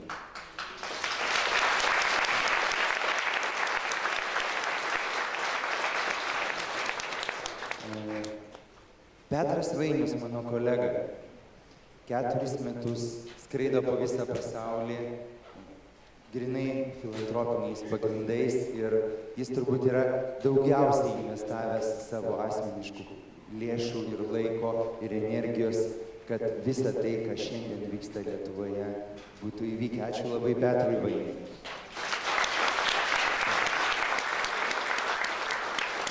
Aš taip pat dėkoju Vilniaus miesto savivaldybės visuomenės sveikatos biurui, Kauno miesto savivaldybės visuomenės sveikatos biurui ir aišku Lietuvos sveikatos mokslų universitetui, kuris irgi labai daug įdėjo, kad įvyktų ta konferencija, kuri vyko vakar. O jeigu nebūtų vakar dienos konferencijos, tai turbūt ir nebūtų šiandienos konferencijos. Tai ačiū labai toms organizacijoms. Taip pat aš noriu padėkoti Daliai ir Augustinui Rakauskams, senukų savininkams, kurie finansiškai prisidėjo prie šito renginio. Ir aš taip pat jau dėkojau daktarui Brian Clement, bet Hipokrato institutas irgi yra mūsų konferencijos rėmėjas. Ir aišku, visi jūs, kurie nusipirkote bilietą, tokiais eurais, kad prisidėjote prie šito renginio, kad jis įvyktų. Aš taip pat labai noriu padėkoti mūsų filmavimo grupiai, Lietuvos 7 dienos adventistų televizijai, kuri laisvanoriškais pagrindais transliavo konferenciją vakar iš Kauno į visą pasaulį ir šiandieną transliuoja konferenciją iš Vilniaus į visą pasaulį ir po to mums padarys įrašus. Šitie žmonės dirba tiesiog jums, kad visą tai įvyktų. Ačiū labai.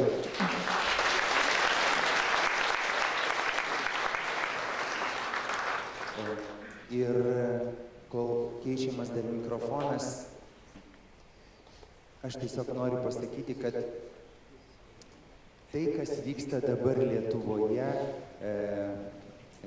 yra toksai mažas stebuklas, nes mes esame panašioj būkliai, kaip tai buvo prieš 25 metus Suomijos Karelijoje. Ir jeigu kas domitės mitybos mokslų, gyvensenos mokslo, epidemiologija, visuomenės sveikata, tai yra ta istorija, kuri įkvėpė daugelį iš šitų pranešėjų, kurie čia atvažiavę. Ir daugelį žmonių pasaulyje, valstybių pasaulyje kažką keisti.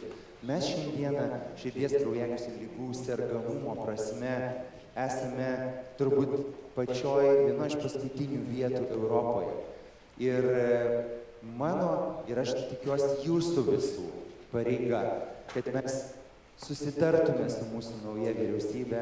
Mes buvom susitikę ir su dabartiniu sveikatos apsaugos ministru, kuris tik šią savaitę pradėjo eiti pareigas. Mes susitikom su Vyteniu Andriukaičiu komisaru, mes susitikom su Seimo nariais ir mes turime pakeisti Lietuvą. Ir šiandien aš tiesiog savo širdim jaučiu, kad prasidėjo tie pokyčiai, kad mūsų žmonės galų gale pradėjo suprasti, kad tai, kaip mes gyvename, taip, kaip mes elgiamės su savo vaikais, taip, kaip mes bendraujame su savo artimaisiais, ką mes valgome, nuo to priklauso ne tik mūsų asmeninė sveikata, nuo to priklauso mūsų vaikų, mūsų anūkų sveikata. Ir aš dabar matau, kad daktaras David Katz jau yra pasiruošęs šiandieną savo pristatymui. Ir aš noriu pasakyti, kad daktaras Davidas Katzas yra Amerikos gyvenimo būdo medicinos asociacijos prezidentas ir dar kelių tarptautinių medikų asociacijų vadovas. Davidas Katzas yra daugelio knygų autorius ir šimtų mokslinių straipsnių ir studijų autorius. Jis yra taip pat gydytojas, praktikuojantis gydytojas ir yra apsigynęs keletą daktaro disertacijų. Taigi aš kviečiu Davidą Katzą į sceną. David, please, come here. Nice to meet you here. Thanks, man. Thank you for coming. Ačiū, Pauliau. Ačiū, kad atvykote. Dabar žodis jums. Very nice to be with you. Smagu atvykti į Lietuvą, kalbėti tokiai auditorijai, kai galvojame apie būklės, įvairias būklės, mes tikriausia nenorime išgirsti, kad sergame baisia liga.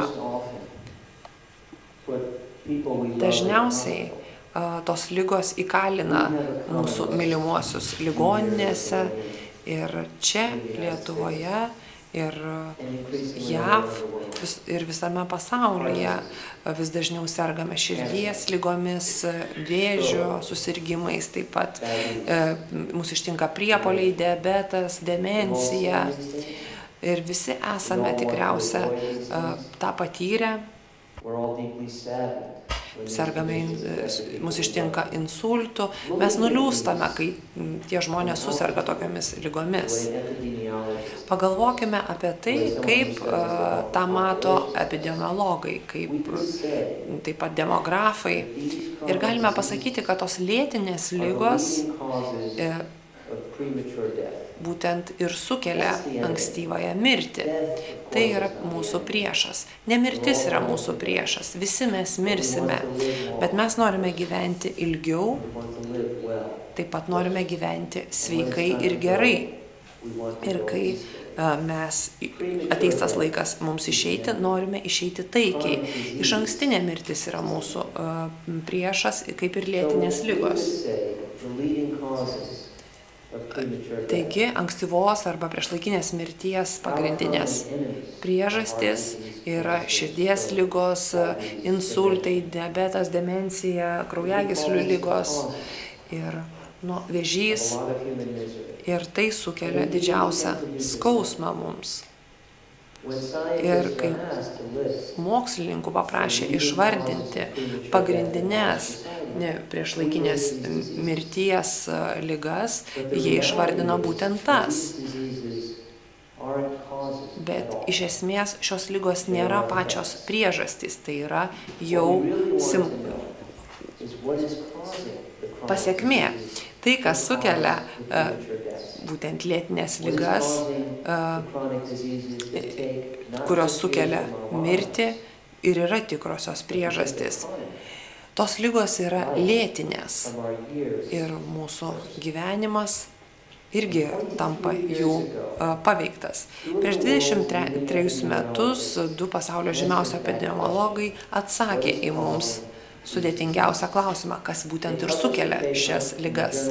Jie išspausdino straipsnį American Journal Association žurnale, kurio pavadinimas buvo gana provokuojantis – tikroji mirties priežastis. Jie rašė apie JAV, bet, man atrodo, ta situacija yra panaši ir Lietuvoje, ir visame šiuolaikiniame pasaulyje. Bet pats pavadinimas yra iš tiesų gana provokuojantis. 2 mokslininkai pasakė, kad viskas, ką anksčiau sakėte apie priešlaikinę mirtį, yra netiesa. Jūs nematėte tikrųjų priežasčių. Šie 2 autoriai parašė apie 10 veiksnių, kurie bendrai iš esmės ir sudarė visas priešlaikinės mirties priežastis JAV. Jie kalbėjo apie JAV, iš ten esu kilęs, geriausiai išmanau tą situaciją, bet reikia pasakyti, kad epidemiologija tiek Lietuvoje, tiek JAV, tiek visame pasaulyje yra gana panaši. Jie nustatė 10 pagrindinių veiksnių, kurie kiekvienais metais sukeldavo visas priešlaikinės mirtis. Ir grožis slypėjo tame, galbūt grožio negalime matyti mirtyje, bet grožis tame sąraše slypėjo ten, kad viskas iš ten išvardintų priežasčių galėjo būti keičiama. Mes galėjome jas pakeisti, kadangi netgi net 93 metais žinojome, kaip tą galime pakeisti prieš 23 metus. Kai kurie dalykai iš to sąrašo, tiksliau beveik visi, buvo pakeičiami ir mes galime juos pakeisti. Ir mes pakalbėsime apie gyvenimo būdo veiksnius būtent šiandien. Daugelį jų reikia mūsų kolektyvinių veiksmų, pavyzdžiui, aplinka, taip pat mūsų pati gyvensena, įstatymai dėl aplinkosaugos, vairavimo, viešosios sveikatos ir taip toliau ir panašiai. Mūsų kūno keitimas priklauso nuo to, kaip mes gyvename. Ir aišku, grožis slypėjo tame, kad potencialiai mes galime keisti, nors to ir nedarome, aišku. Prieš 23 metus tą irgi žinojome. Ir šiandien galėtume galbūt pabrėžti bent jau pirmus 3 dalykus, pirmas 3 priežastis iš tų 10. 80% visų veiksmų būtent slypi ir tose 3. 80% priešlaikinės mirties visame šiuolaikinėme pasaulyje yra priskiriama tabako, prastai mitybai, ir sporto arba judėjimo trūkumui. Taigi, mūsų pirštai, mūsų rankos, kojos ir tai, ką dedame į burną, ir prisideda prie priešlaikinės mirties. Tai šakutė, pirštai ir kojos sukelia priešlaikinę mirtį arba 80% jų. Prieš 23 metus tą žinojome ir tai yra jau seniai. Po 10 metų dar kartą ši tema buvo panagrinėta JAV ligų kontrolės ir prevencijos skyriuje ir visa tai pasirodė vėl tiesa. Per 10 metų viskas pasikeitė tik tiek, kad tabakas tapo labiausiai atsakingų už priešlaikinę mirtį ir tas atotrukis tarp to, ką dedame į burną ir kiek judame, sumažėjo. Taigi mes rūkome mažiau JAV, bet vis mažiau sportuojame ir vis prasčiau valgome ir ta būklė iš esmės dar labiau suprastėjo. Taigi JAV mažiau nors yra rūkoma, bet vis mažiau sportuojame ir vis prasčiau valgome. Aš tai vadinu tuo baisiuoju, tamsiuoju modernios epidemiologijos mišku. Ir modernioji šiuolaikinė epidemiologija jau 2004-aisiais tą paminėjo. 2009 metai visai neseniai gydytojas Volkeris išspausdino vieną tyrimą, kuris apėmė 24 tūkstančius suaugusių žmonių gyvenančių Vokietijoje.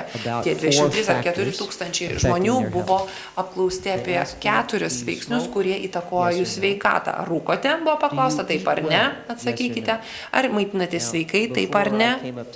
Na, jūs jau ir taip girdėjote daug apie tai, kaip reikia tinkamai maitintis. Tačiau šios studijos tikslams apibrėžimas buvo gana paprastas.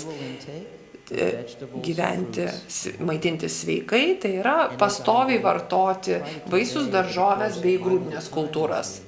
Na ir iš esmės čia buvo kalbama tik ar žmonės vartoja viso grūdo visadalius produktus, taip pat daržoves bei vaisius. Taigi klausima buvo, ar rūkote taip ar ne, ar gerai maitinatės taip ar ne, ar nuolatos sportuojate taip ar ne, ar jūsų svoris yra ne per didelis taip ar ne. Taigi buvo palyginama tie žmonės, kurie aktyviai sportuoja, taip pat rūko, taip pat tinkamai maitinasi ir jų svoris yra normalus, su tais, kurie atsakė ne. Ir tie žmonės 80% mažiau sirgo visomis lėtinėmis lygomis, nei tie, kurie rūkė, blogai maitinosi, jų svoris buvo nenormalus ir nesportavo. Taigi, visus tuos veiksnius kontroliuojame mes ir galime kontroliuoti visų tų lėtinių lygų paplitimą. Jeigu kontroliuosime bent vieną veiksnį, 50% sumažinsime tikimybę susirgimų lėtinėmis lygomis, jeigu visus net 80%. Taigi 80%, argi nepuiku. Įsivaizduokime, jeigu rytoj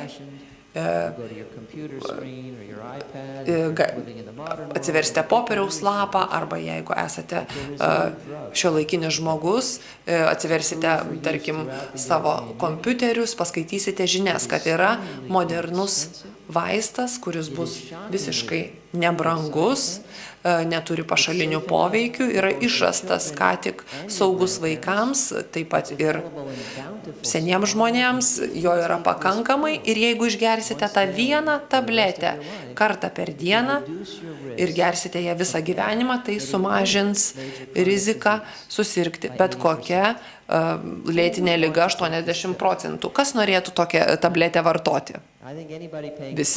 Visi tikriausia, kurie rūpinasi savo sveikata, tą norėtų padaryti.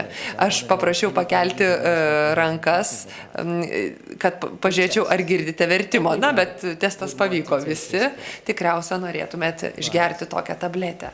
Tačiau nėra tokios tabletės, jos tiesiog nėra. Ji nėra išrasta ir aš, kaip profesionalas, prevencinės medicinos specialistas, galiu pasakyti, kad tokios tabletės niekada nebus. Tačiau gyvensena, tai, ką mes kontroliuojame potencialiai, iš tiesų ir yra ta tabletė. Ir nuo 93 metų mes jau tą žinome, nors gyvensenos medicinos kilmė iš tiesų ir jie atsirado tada, kai Hipokratas paskelbė savo priesaiką. Ir mes tą žinome, kadangi buvo tikrai nemažai straipsnių, studijų, štai jų buvo tiek, matome, viena, kita, trečia. Ir mano kalbos pabaigoje galėsite sužinoti mano elektroninio pašto adresą, galėsite man parašyti, aš jas jums atsiųsiu. Ir visos tos studijos teigia vieną ir tą patį dalyką. Jeigu gyvensite netinkamai, prastai maitinsitės, rūkysite, nesportuosite ir labai stipriai padidinsite tikimybę susirgti lėtinėmis lygomis. Bet bent vieną ar du pradėkite kontroliuoti, jūs sumažinate tą riziką. Ir niekas, joks kitas vaistas taip gerai jums nepadės, kaip jūs pats savo. Ir tos studijos nuolatos per dešimtmečius mokslinėje literatūroje nuolatos tą kartoja, nuolatos tą kartoja. Apie tai, kad mes galime įtakoti savo sergamumą. Ir dar kartą, kiti mokslininkai dar kartą tą pabrėžia ir tas yra matoma iš mūsų DNR. Mes esame girdėję jau ne kartą apie tai, kad DNR yra mūsų ateitis. Ir tą pabrėžia genomikos mokslas. Ir aišku, išimčių ir DNR iš tikrųjų nėra mūsų ateitis. Yra tam tikros sąlygos, kai, pavyzdžiui, tam tikri genai mums suteikia didesnę tikimybę susirgti kažkokiamis genetinėmis lygomis. Ir aišku,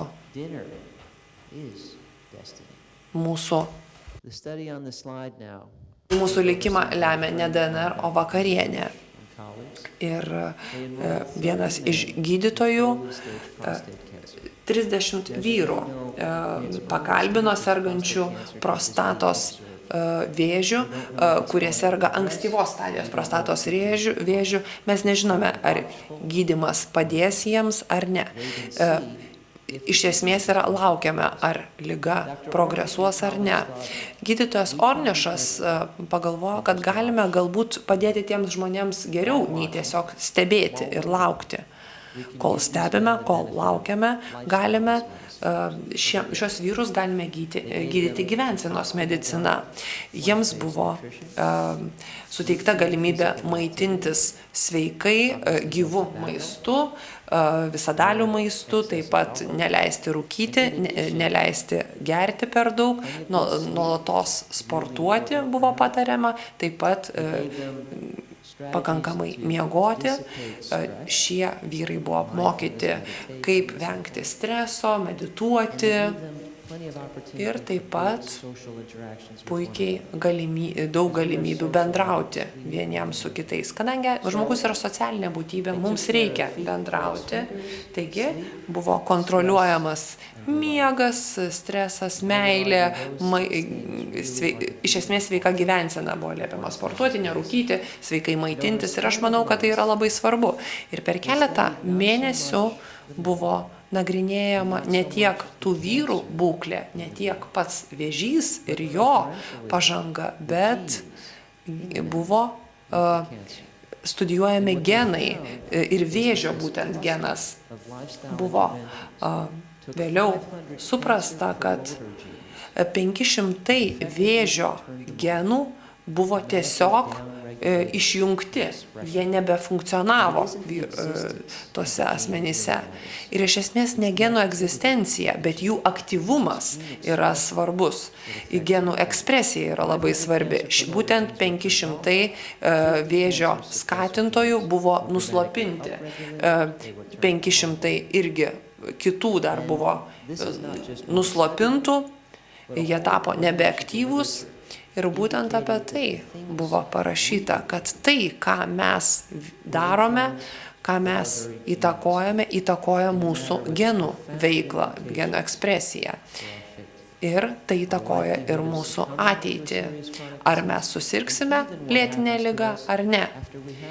Ir netgi ir tai, jei jie susergame, tie vyrai jau sirgo vėžiu, bet būtent buvo pakeista genų veikla, ar tas vėžys išsivystys, ar neišsivystys toliau. Taigi, aš manau, kad galime savo padėti ir pasakyti, kad medicinos, tiksliau, mūsų ateitis yra ne medicinoje. Aš pats esu gydytojas, aš nuolatos nešiojausi stetoskopą. Tai yra tos priemonės, kurios padeda rūpintis liga, bet ne ateitimi. daugiau nei kas kitas, daugiau nei technologijos padeda kontroliuoti ligas, ne stetoskopai, ne funkcinis,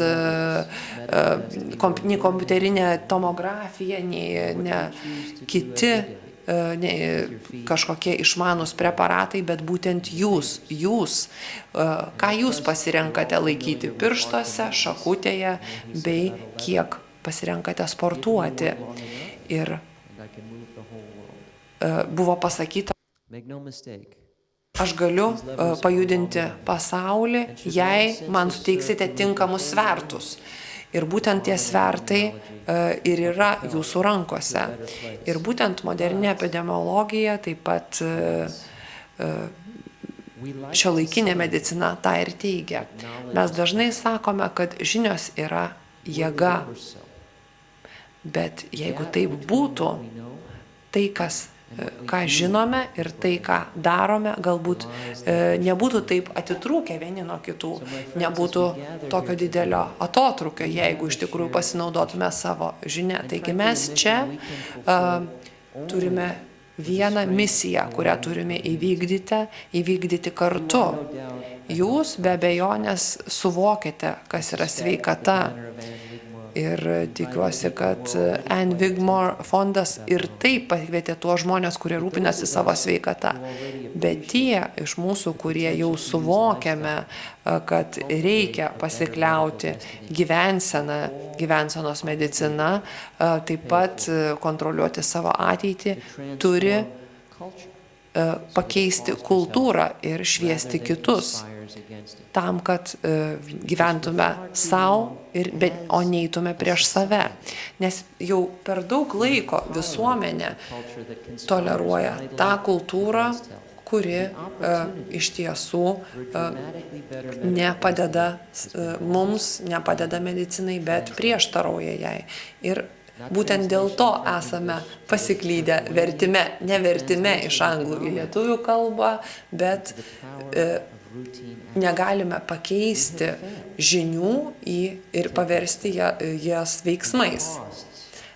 Ir tai kaina, kurią mokame už tai, ką esame, yra labai didelė. Tokia yra epidemiologinė situacija JAV. Ir tiek kainuoja mums, kad žinių nepaverčiame veiksmais. Pažiūrėkite, kiek žmonių serga nutukimo lygomis ir yra nutukę. Tai buvo 85 metais, tamsiai mėlyna spalva rodo, kur situacija yra bloga, čia yra 10 metai, o čia jau 2013 metai.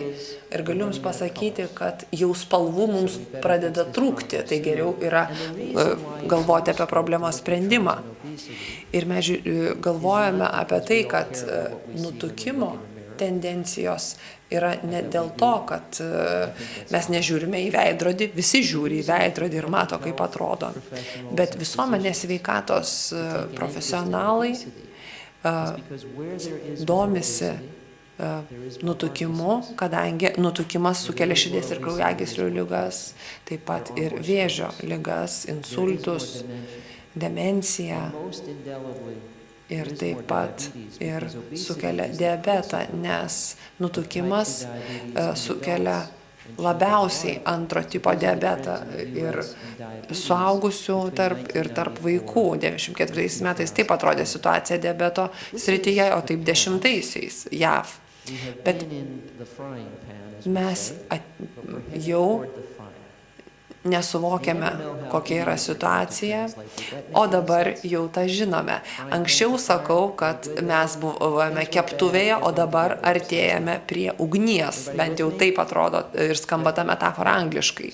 Visi supranta, apie ką kalbu. Taip, anksčiau nesuvokiame, dabar jau suvokiame. Anksčiau buvo sakoma, kad gana greitai JAV 1 iš 3 žmonių susirgs diabetu. Kai ta prognozė buvo padaryta, mes bandėme rinkti informaciją, kaip viskas vyksta. Taip pat turime žinių, kad kuo labiau artėjame prie dabarties, tuo nutukimas labiau prisideda prie ankstyvosios priešlaikinės mirties. Taip pat mes kalbame apie gimstamumo kohortas ir naujagimius, kurie gimsta jau nutukę ir visą gyvenimą gyvens tokio žmogaus gyvenimą.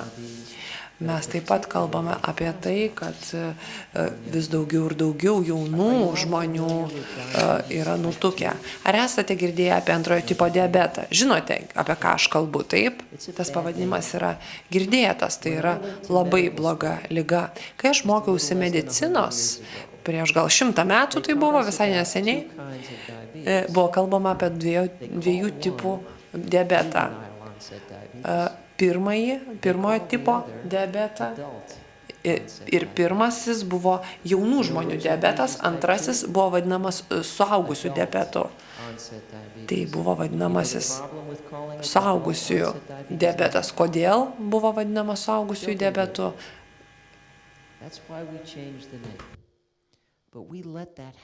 Ar pakeitėme pavadinimą, kadangi jo suserga ir vaikai? Tai yra lėtinė liga, kurią sukelia sėslus gyvenimo būdas, tai kad valgome per daug, turime viršsvorį ir taip toliau ir panašiai. Taip pat esame sėslus ir antrojo tipo diabeto atveju tarp vaikų, kaip ir tarp suaugusių, didėja skaičius. Galbūt ne vienas iš 3 amerikiečių taps diabetiku, bet manau, kad vienas iš 2 bus nutukę gana greitu metu.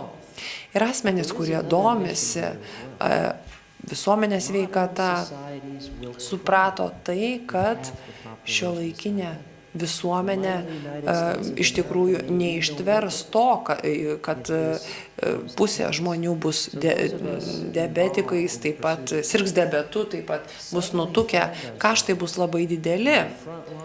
Ir atsitiks taip, kad saugumui mūsų kils irgi problema ir grėsmė.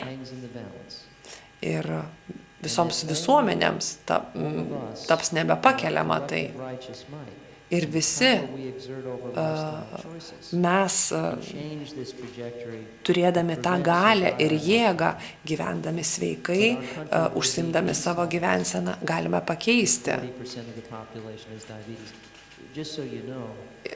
tą tendenciją, kad 40% žmonių nesirgtų diabetu. 28 milijonai žmonių sergančių diabetu serga juo JAV. Ir mes mokame už juos, mes jais rūpinamės. Jeigu taip atsitiks, jeigu 40% amerikiečių sirgs diabetu, tai jų bus 128 milijonai netgi. Ir negalime su to susitaikyti, turime užkurti tą ugnį, turime prie jos priartėti, kaip aš sakau, turime veikti. Nacionalinės valstybių sienos yra svarbios tik tiek, kiek svarbus yra mūsų pasai. Mes esame vienas kito broliai, pusbroliai. Aš irgi esu jūsų pusbrolis. Esame tiek pat pažeidžiami, tiek pat mus kankina kasdieniai rūpesčiai. Ir tai, kad serga mūsų vaikai, tai yra didžiulė problema.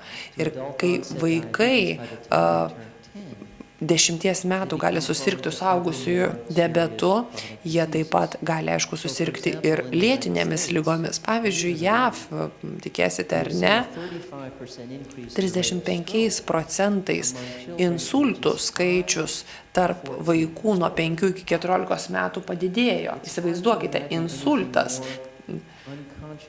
Turbūt sunku yra įsivaizduoti, kad insultas ištinka ir vaikus. 11 metų vaikas kenčia nuo insulto.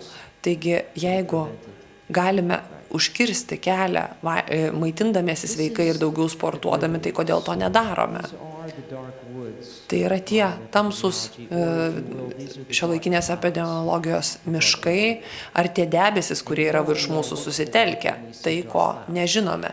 Ir mes visi tikriausia galvojame apie tos šviesius debesis arba tą šviesąją pusę arba šviesą tamsiame miške.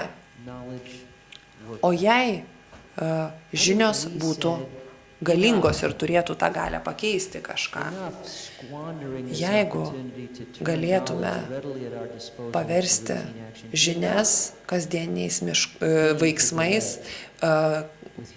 jeigu galėtume pakeisti kitų gyvenimus ir neleisti kitiems mirti ir pasakytume gana, jau gana ir pradėtume veikti pagal tai, ką žinome.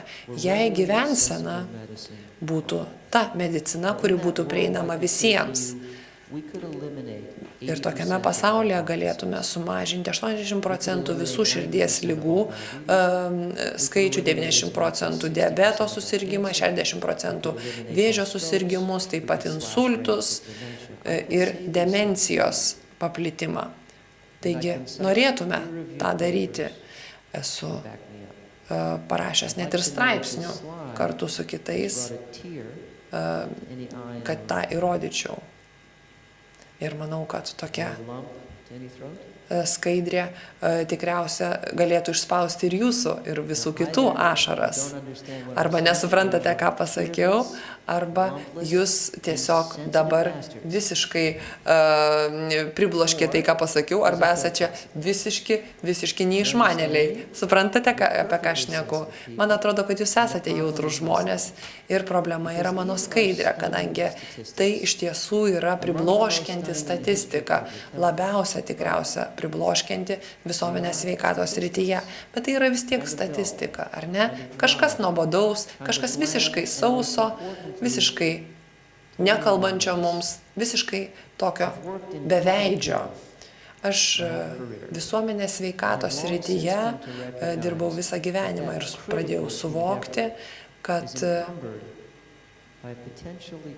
tai, ką mes suvokiame, yra fikcija. Ir ten mes kalbame apie mane, jūs ir kitus. Visuomenė yra beveidė. Visuomenės kaip po tokios neįmanoma mylėti. Įmanoma mylėti tik žmogų su veidu, bet turime suvokti, kad visuomenės sveikatos vertė yra didžiulė ir ką mes galime iš jos to gauti. Ir jeigu mylite kažką, pavyzdžiui, ne tik mėgstate, bet mylite, ir tas žmogus suserga širdies liga, pakelkite ranką, ar tokį žmogų pažįstate. Ar vėžys yra paveikęs tuos, ką mylite. Pakelkite rankas, diabetas, insultas ir laikykite rankas. Laikykite pakelę rankas. Beveik visi yra paveikti, tiksliau jų mylimieji yra paveikti. Taigi, vėžys, insultas, diabetas. Taigi dabar tikriausia galite susieti tai, ką sakau. Galite susieti tas ligas su tuo, ką mylite. Ir galbūt prisimenate tą dieną, kai pirmą kartą sužinojate, kad šis žmogus, pavyzdžiui, serga širdies liga. Galbūt tai buvo priepuolis, galbūt tai buvo širdies smūgis. Galbūt prisimenate tai, kad buvote ligoninėje ar greitosios pagalbos automobilyje. Galbūt tas žmogus apsilankė pas gydytoją ir jam pasakė tokią diagnozę. Galbūt jūs buvote kartu su šiuo žmogumi, galbūt buvote toli ir jums atsiuntė žinutę ar paskambino.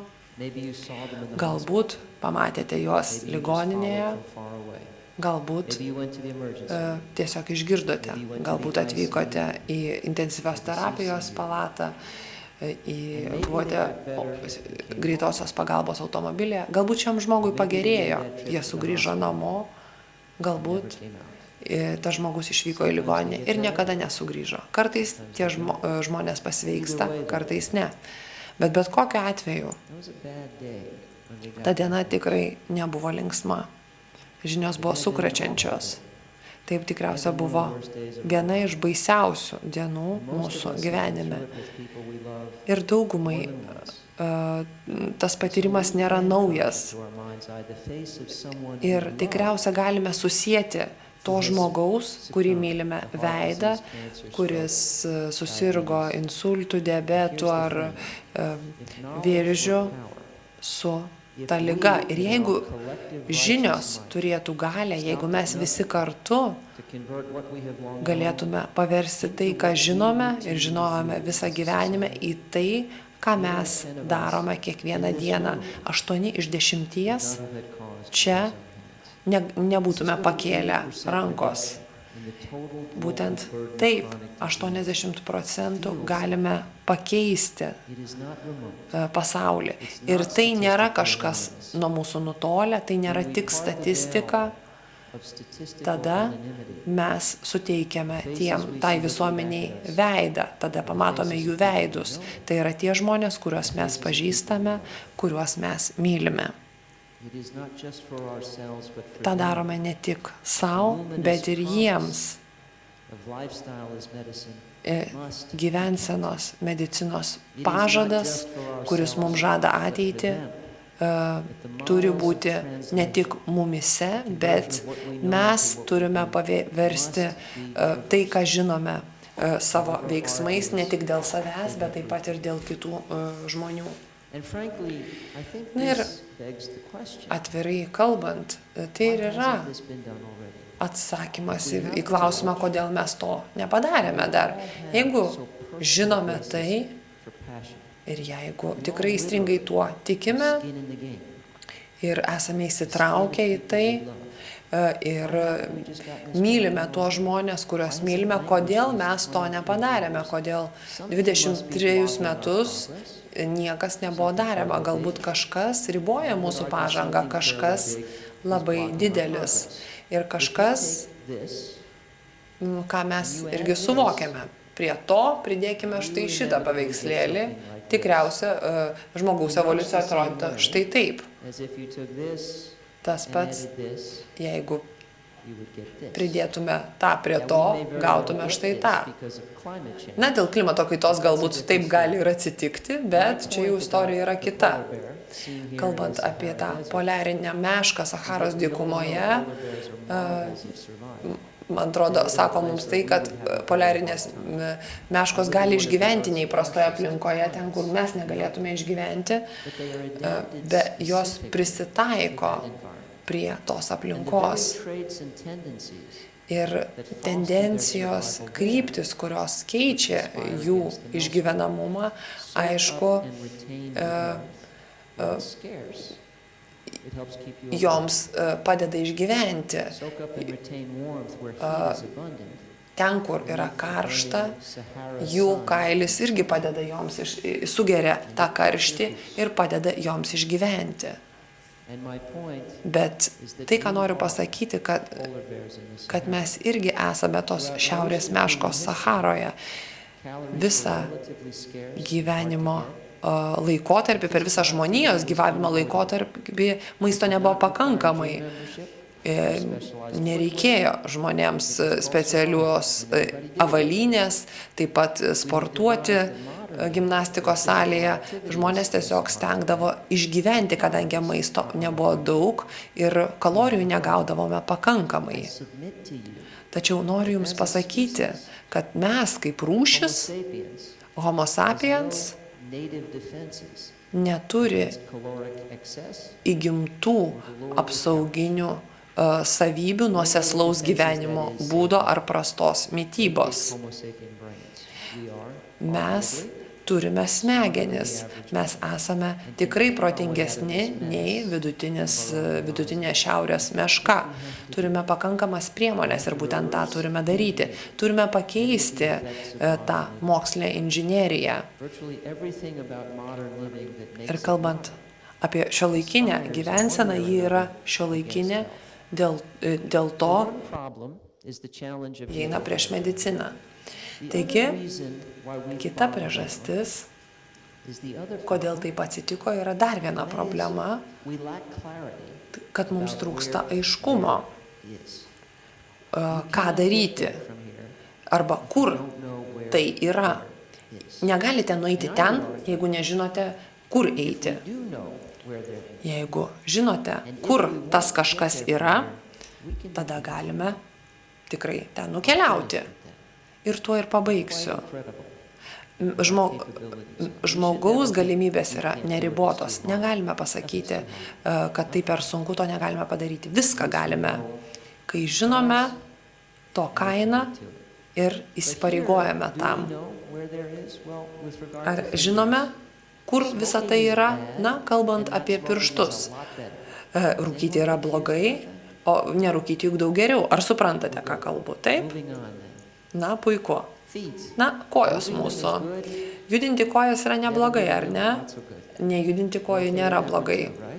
Pritarėme tam, taip?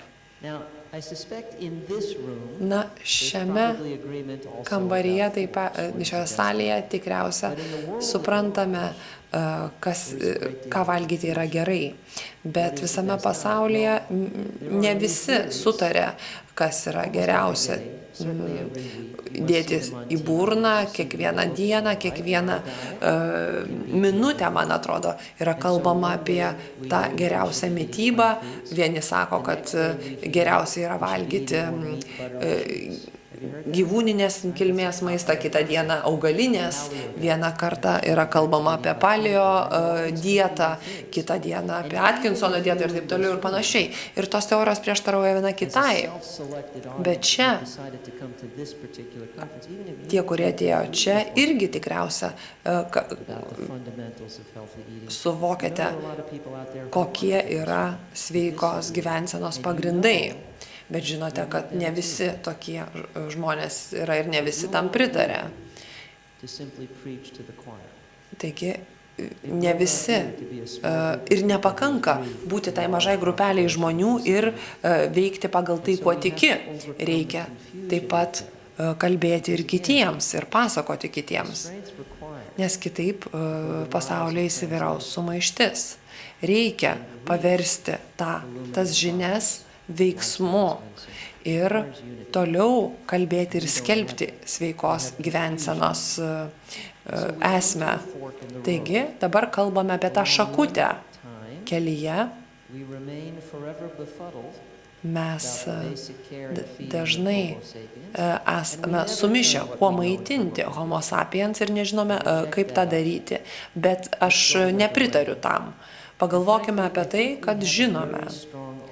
Ir turime tikrai labai tokius išmintingus argumentus, kodėl ir kaip reikėtų sveikai maitintis. Ir, man atrodo, dėl to gali sutarti visi. Taigi, aš galvoju, kad turiu teisę kalbėti apie tai, kadangi esu parašęs ir vadovėlių, ir straipsnių, ir visą savo gyvenimo karjerą esu paskyręs tam, kiti ekspertai irgi dirba ties panašiais dalykais. Taigi, jeigu pakalbėsime apie už ir prieš įvairius mitybos būdus ir galvosime, kad būkime nešališki. Galvosime apie veganišką maisto režimą arba dietą, mažo tankio lipoproteinų dieto, taip pat mažai riebalų turinčią dietą, DASH dietą, taip pat diabeto prevencijos programą, ten irgi buvo mityba, paleo dieta, kai kur yra labai populiari, kai kuriems patinka mažangliavandenių turinti dieta ir taip toliau kita dieta. Na, atsisakysime šitos Viduržemio jūros dietą ir taip toliau ir panašiai. Daug kas galvoja, kad tai yra geriausios dietos. Kai peržiūrėjau visą mokslinę literatūrą ir galvoju apie epidemiologiją, ne ideologiją, tau atsiveria akis ir televizijos šou, visa kultūra kalba apie tai, kad šios dietos gal yra skirtingos, bet svarbu yra tai, kai jos yra sveikos ir veikia. Tai yra ta alyvuogė viduryje. Tai yra tai, kas joms yra bendra. Ir Michael Pollan, mitybos specialistas JAV, yra pasakęs, turime valgyti ne per daug, bet daugiausia valgyti augalus. Ir čia yra keli žodžiai ir jie yra labai svarbus. Jeigu valgysite gyvą, tikrą maistą, daugiausia augalus, sveikata susitvarkys, kadangi visadalis maistas, augalai iš tiesų ir patenkina visą mūsų kalorijų poreikį. Nereikės kito maisto, apetitas susireguliuos ir kai tik valgote labai apdorotą maistą, turite kontroliuoti porcijas. Kai valgote apdirbtą, virtą maistą, tada turite kontroliuoti porcijas. O visadalis maistas pats už jūs tą visą darbą nudirba. Aš manau, kad ši auditorija, jūs galbūt apie tai žinote, galbūt esate veganai arba norite jais tapti, tačiau nebūtina tapti tokiu. Ir aš per porą minučių apie tai papasakosiu. Optimalus gyvenimo būdas, optimali mityba yra nebūtinai veganiška. Svarbu, kad jūs kontroliuotumėte tai, ką valgote, suvoktumėte visadalio maisto vertę ir tada galėsite pasirinkti geriausiai, kas svarbiausia ir geriausia jums ir jūsų šeimai. Kadangi mes norime mylėti ir mėgti tokį maistą, kuris myli mus. Geras maistas yra laimės ir palaimos šaltinis. Taigi turime naudotis ir pasimta gerų maistų, gera sveikata, jie turi papildyti vienas kitą. Ir jūs tą turite kontroliuoti, ne aš.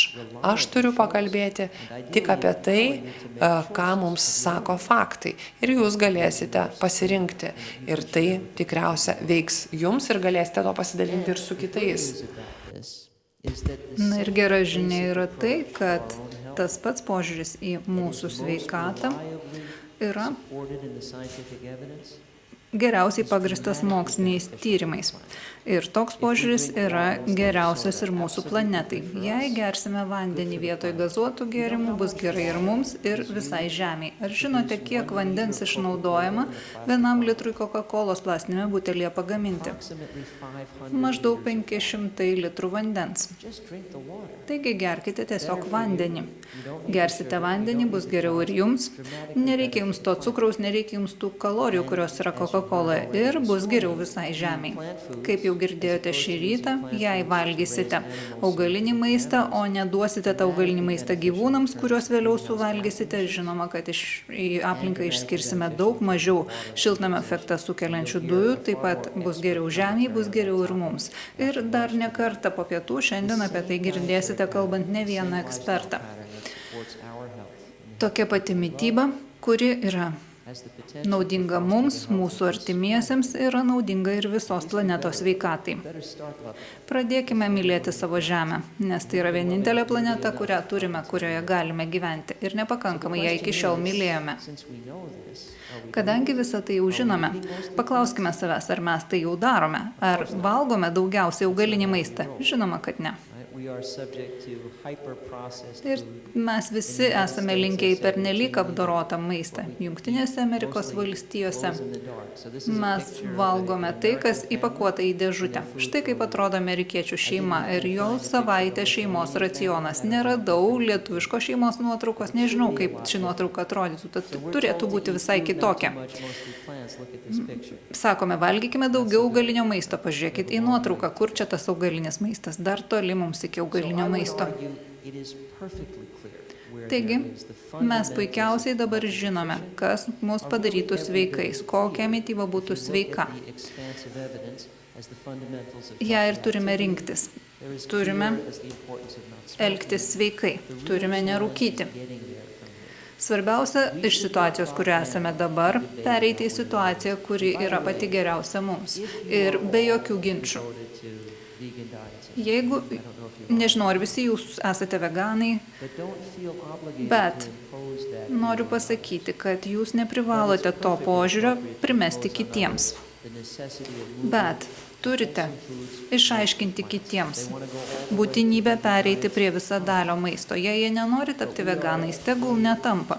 Bet paaiškinkite, kodėl yra svarbu valgyti visadalį gyvą žalią maistą. Tai bus geriau ir mums, ir visai planetai. Jei esame pernelyg prisirišę prie vienos tiesos, atstumėme kitus žmonės. Šiandien ši salė yra pilna ir tai yra puiku. Tačiau vien mūsų esančių čia salėje nepakanka. Vien tokio skaičiaus žmonių neužtenka. Mums reikia ir kitus įtikinti šią tiesą, kad jie valgytų mažiau mėsos ir geriau maitintųsi. Taigi, kai kalbate apie geresnę mitybą, labai svarbu pabrėžti, kad mes taip rūpintumėmės savimi ir kitais ir visa planeta. Nebūkime dogmatiški kalbėdami su kitais, tačiau pasistengime švelniai įtikinti žmonės pradėti judėti kitą linkme. Tikiuosi, kad padėsite man tai padaryti. Na ir pabaigai norėčiau pasakyti dar keletą dalykų. Mes puikiai žinome, kad gyvensena yra pats geriausias vaistas.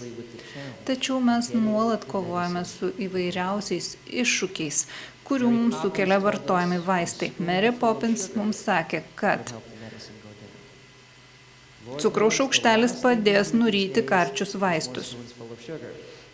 Šiandien mes visi valgome daugybę dalykų, kuriuose yra daugybė šaukštelių cukraus ir visą tai tarsi mums turėtų padėti nuryti vis daugiau vaistų. Tačiau nepamirškime, kad mūsų sveikata yra viena didžiausių mūsų žmonijos bėdų.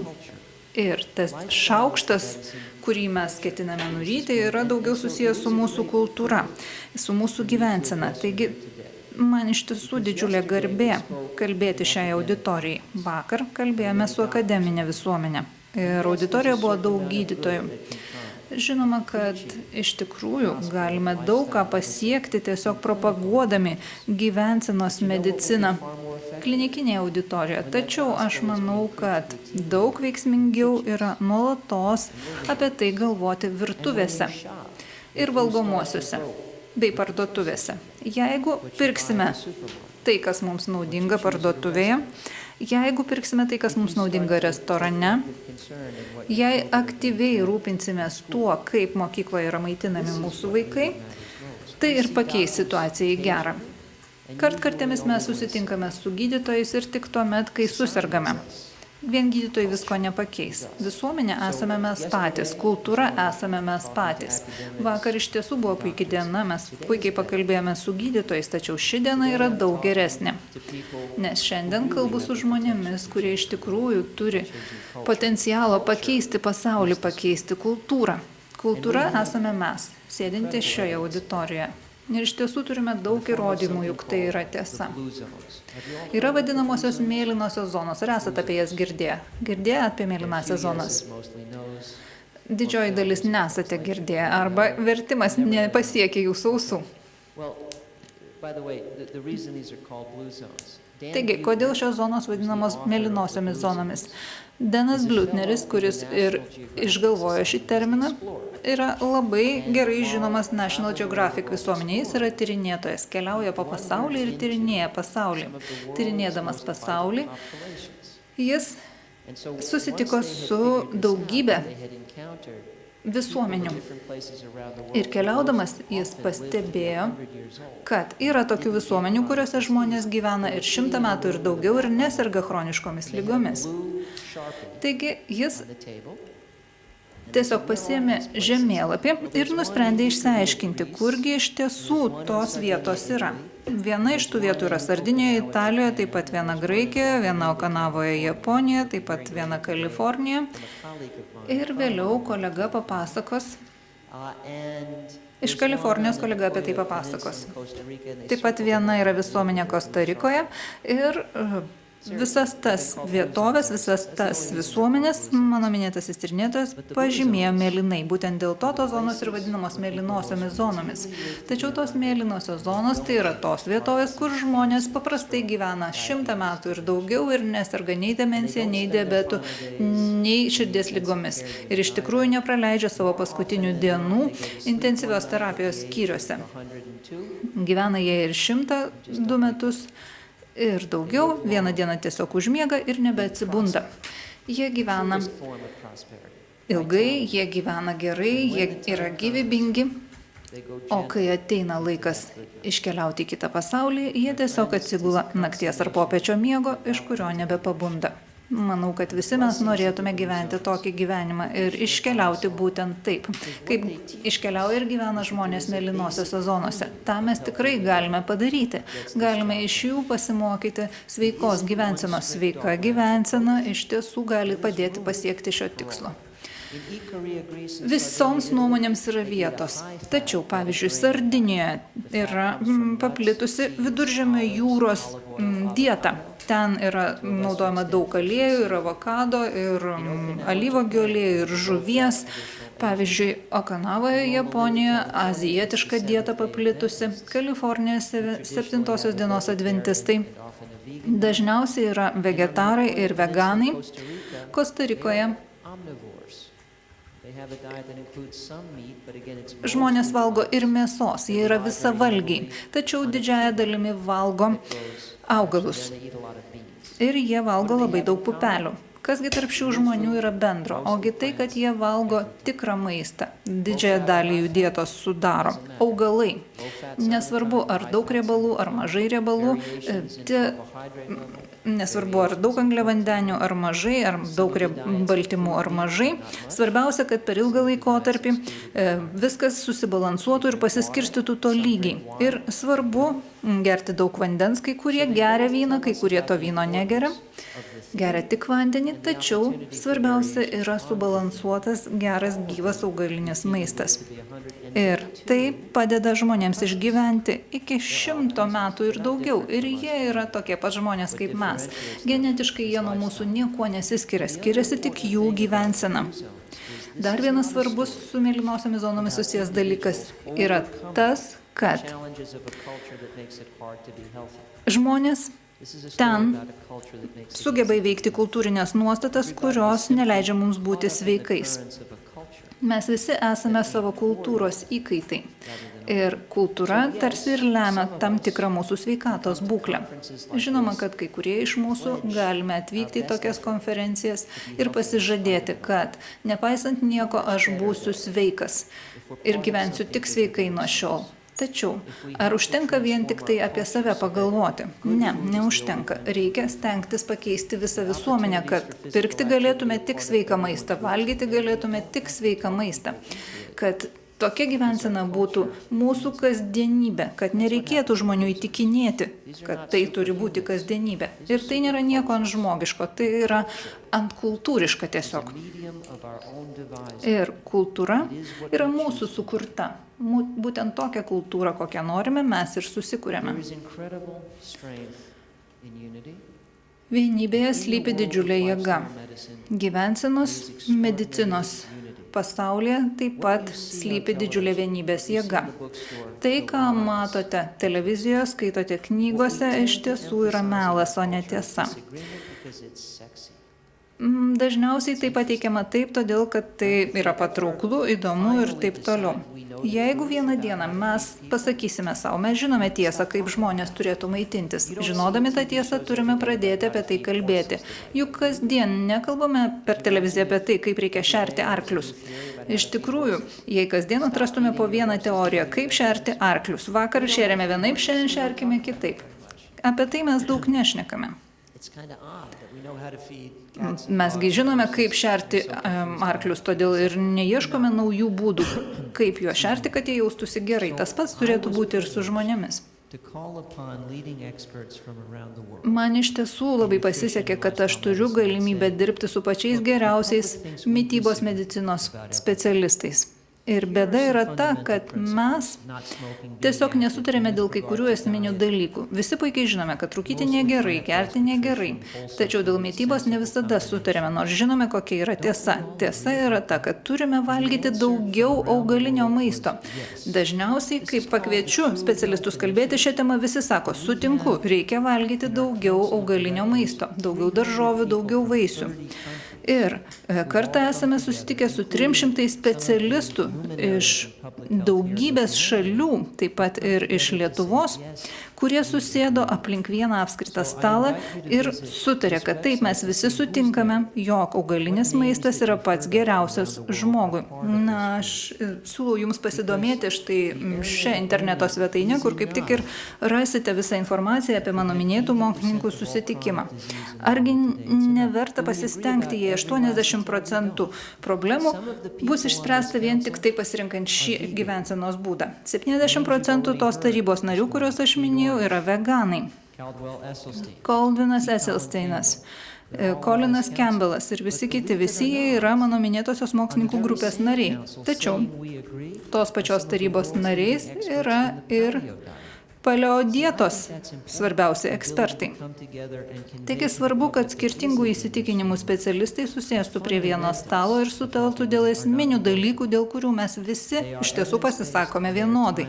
Nes tie esminiai dalykai yra pagrįsti įrodymais, yra atlikta nemažai mokslinių tyrimų. Skirtingos kartos dalyvavo tose tyrimuose, skirtingų šalių gyventojai. Apsilankykite šiame puslapyje internete ir pamatysite visą jūs dominančią informaciją. Prisijunkite prie mūsų ir išsakykite savo nuomonę, padėkite pakeisti bendrą pasaulio nuomonę šio klausimu. Kaip jau sakiau, nieko nėra neįmanoma. Juk žmogus nukeliavo net į Mėnulį. Mes esame žmonės, o sugebėjome nuskristi į Mėnulį ir palikome savo pėdas Mėnulyje, netgi vėliavą ten iškėlėme. Tai galėjo būti bet kurios kitos šalies vėliava, nebūtinai Amerikos. Kalbu apie žmoniją. Žmogus nuskrido į Mėnulį ir į Mėnulį žmogus nuskrido dėl 3 priežasčių. Mes norėjome ten nuskristi, mes esame geniali būtybė ir mes žinome, kur tas Mėnulis yra. Ta pati galėčiau pasakyti ir apie gyvensenos mediciną, juk visi mes norime gyventi ilgiau, argi ne? Juk kiekvienas mylintis tėvas ir senelis nori palikti savo palikuonims pasaulį, kuriojame nebūtų chroniškų ligų. Mes vis dar esame geniali būtybė. Ir pažangos šioje srityje mes dar vis nesame padarę tik todėl, kad nepasiekėme tos reikiamos kritinės vienybės, kuri nuvestų mus į siekiamą tikslą. Šiandien ši situacija jau panešėja į pageidaujamą. Mes žinome, kur norime eiti, viskas, ko trūksta, yra mūsų rankose. Mes turime imtis žengti pirmosius žingsnius. Vėl grįžtame prie šakutės įstrigusios kelyje. Mes sukūrėme tokią kultūrą, kuri pavaizduota šiame paveikslėlyje. Mes visi norėtume štai tokio gyvenimo kelio, kur būtų mažiau kliūčių, kurias mes susikūrėme dėl maisto kultūros. Mes esame atsakingi už kiekvieną savo pasirinkimą. Mes balsuojame už kiekvieną savo politinį lyderį, kuris priima už mus sprendimus. Jei susiimsime, jei sujungsime jėgas, gyvensenos medicinos pagalba galėsime pakeisti vyraujančią kultūrą, gyvensime ilgiau ir savo vaikams bei anūkams paliksime pasaulį, kuriame nėra chroniškų ligų. Visą tai padaryti yra įmanoma, bet tam reikia mūsų vienybės. Ačiū už dėmesį.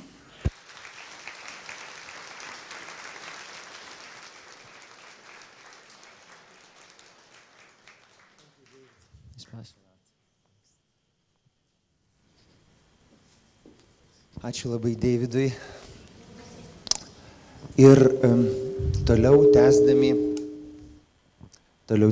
mūsų konferenciją, aš noriu pakviesti profesorių Klausą Leitzmaną iš Vokietijos, iš Heseno universiteto.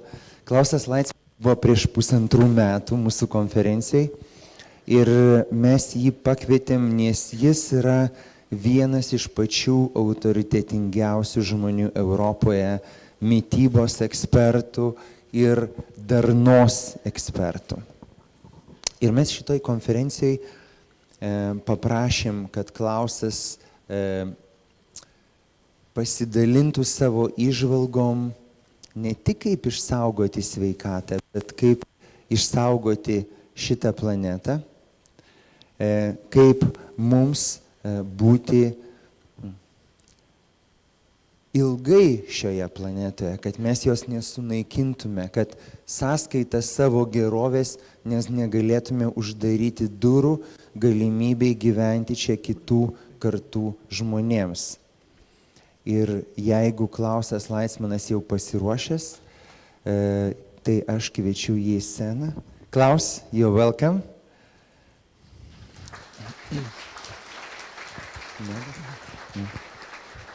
Okay, nice to see you here. The second time on this stage, Klaus. Labai malonu, kad vėl lankotės pas mus Lietuvoje ir antrą kartą lipote į šią sceną. This PowerPoint will be ready. Netrukus jūsų skaidrės bus parengtos ir galėsime jas matyti ekrane, tačiau kol jos ruošiamos, norėčiau užduoti jums keletą klausimų. Koks jūsų įspūdis?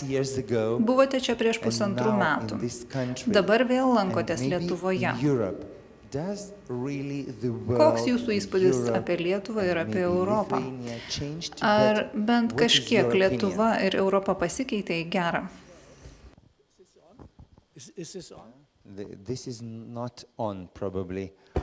Prisegamas mikrofonas dar neįjungtas.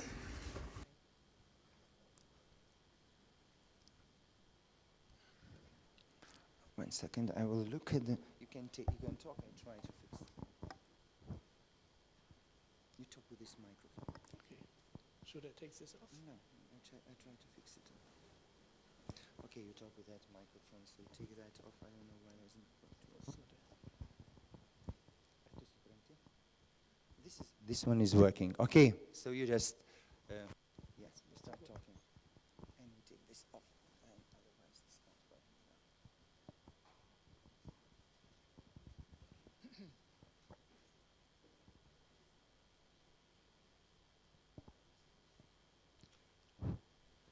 So, good morning, everybody. Labą dieną.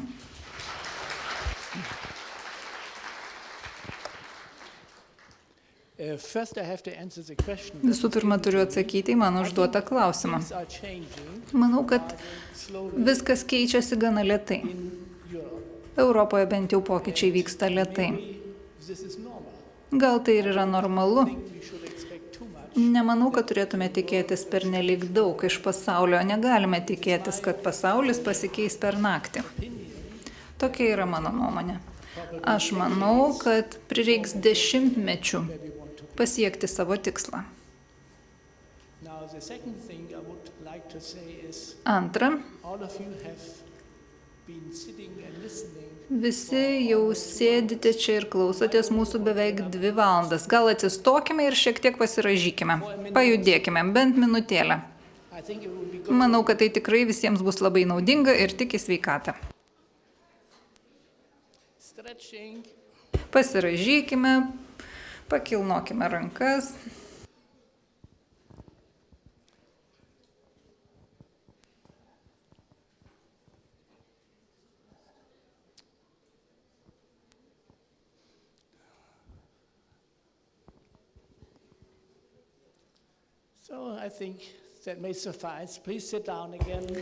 Prašome sėstis, smagiai pajudėjome.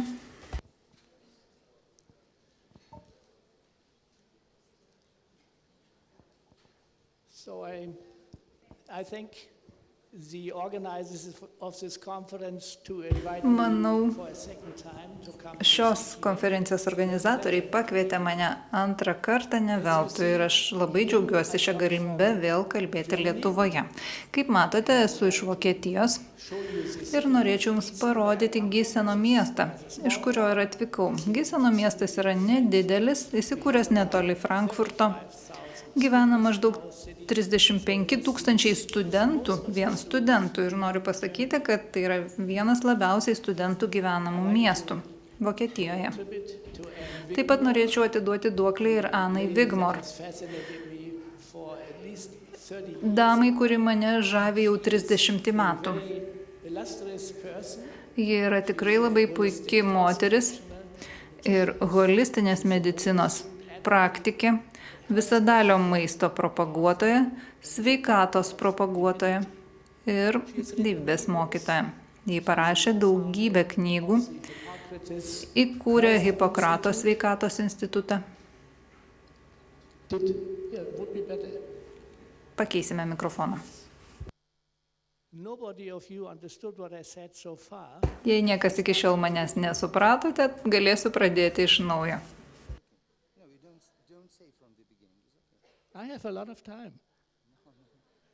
Turiu laiko, galiu viską pakartoti, bet atrodo nereikia.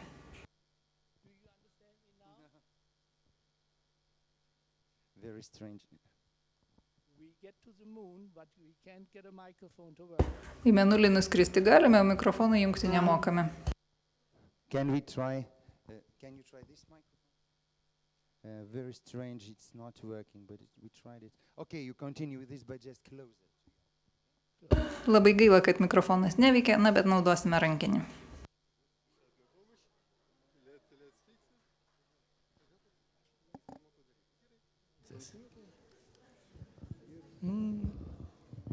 Yes, it is working.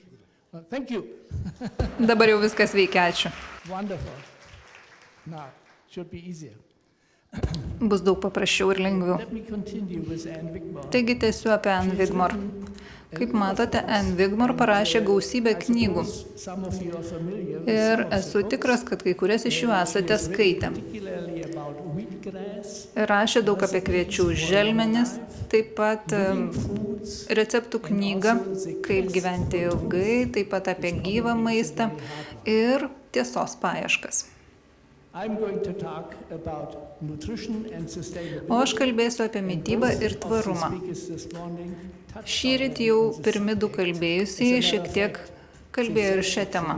most of the important things. Ir paminėjo pačius svarbiausius dalykus. Quit now.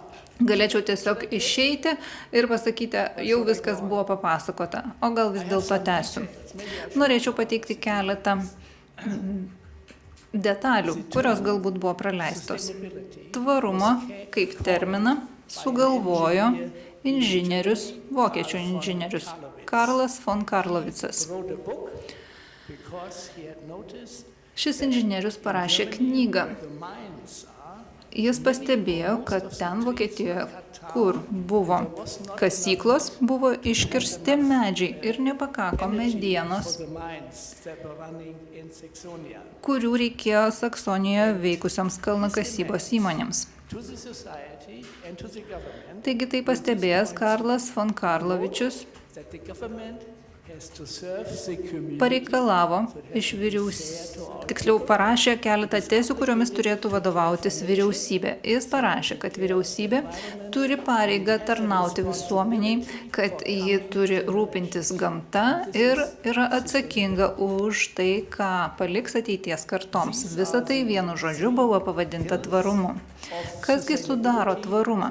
Tvarumą sudaro 3 ramsčiai. Famous UN conference Ir šie ramsčiai buvo apibrėžti ir įvardinti 1992 metais Rio de Žaneire Jungtinių tautų konferencijoje. Taigi, tvarumą sudaro 3 ramsčiai – ekonomika, visuomenė ir aplinka. we have dealt with this subject at our university. Universitete mes daug kalbame apie tvarumą ir jau nuo 1976 metų. Nuo tada mūsų universitetas parengė 3 knygas šią temą. Pirmoji knyga parašyta 81 metais, antroji 96-aisiais. 96, which is 15 years later. Tai yra praėjus 15 metų ir dar po 15 metų parengėme dar vieną knygą. In 15 years. Po 15 metų ketiname parengti 4-ąją. What we made out of the pillars of sustainability. Štai kaip mes interpretuojame 3 tvarumo ramščius. Important aspect. Prie tų 3 ramščių mes pridūrėme dar vieną, kuris yra pats svarbiausias, tai yra sveikata. Mes taip pat ir kultūrinę aplinką įtraukėme į bendrą vaizdą. Ir prieš tai kalbėjęs pranešėjas minėjo, jog mes patys ir esame ta kultūra. Davidas Kacas tai pabrėžė ne kartą savo pranešime. A simple definition of Taigi, tai yra paprastas tvarumo apibrėžimas. Tvarumas tai yra gebėjimas patenkinti dabartinių kartų poreikius, the ability nepažeidžiant ateities kartų gebėjimo patenkinti savo pačių poreikius. Simple enough, I think. Taigi apibrėžimas yra labai paprastas. And sustainability looks at the big Tvarumą reikėtų suvokti plačiaja prasme ir atsižvelgti į daug skirtingų aspektų. Nepamirškime to, kaip patys gyvename, tai turi daug reikšmės ir visa tai yra susijęs su daugybė aspektų, kurie sukelia visuomeniai problemų. Nepamirškime gyventojų pertekliaus žemėje, pabėgėlių, kurie svarbu šiandien, taip pat galvininkystės, klimato pokyčių, švaistomo maisto, nelygybės, skurdo, bado. Visa tai yra susijęs su tvarumu.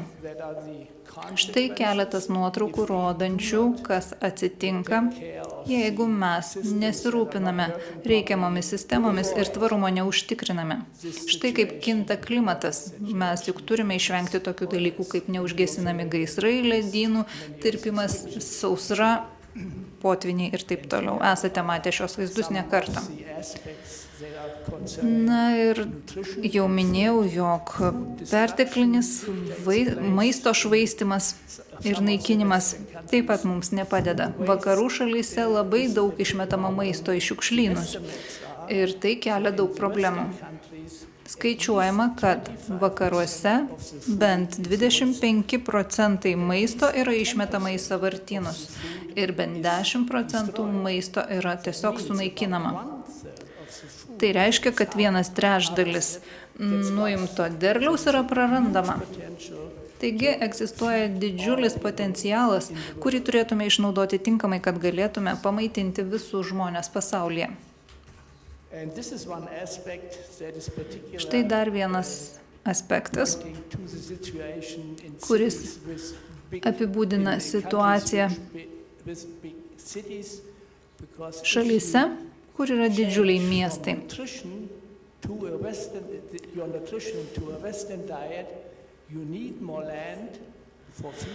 Jeigu mes ir toliau propaguosime vakarietišką dietą, mums reikės vis daugiau ir daugiau žemės ūkio reikmėms naudojimo žemės, mes ir toliau teršime dirvožemį ir vandenį bei orą, vis daugiau nutukusių ir viršsvorį turinčių žmonių bus mūsų visuomenėse, bus vis daugiau chroniškomis, neužkrečiamomis lygomis sergančių žmonių ir žinoma, kad tai daug daugiau kainuos, kadangi to žmonės reikės gydyti.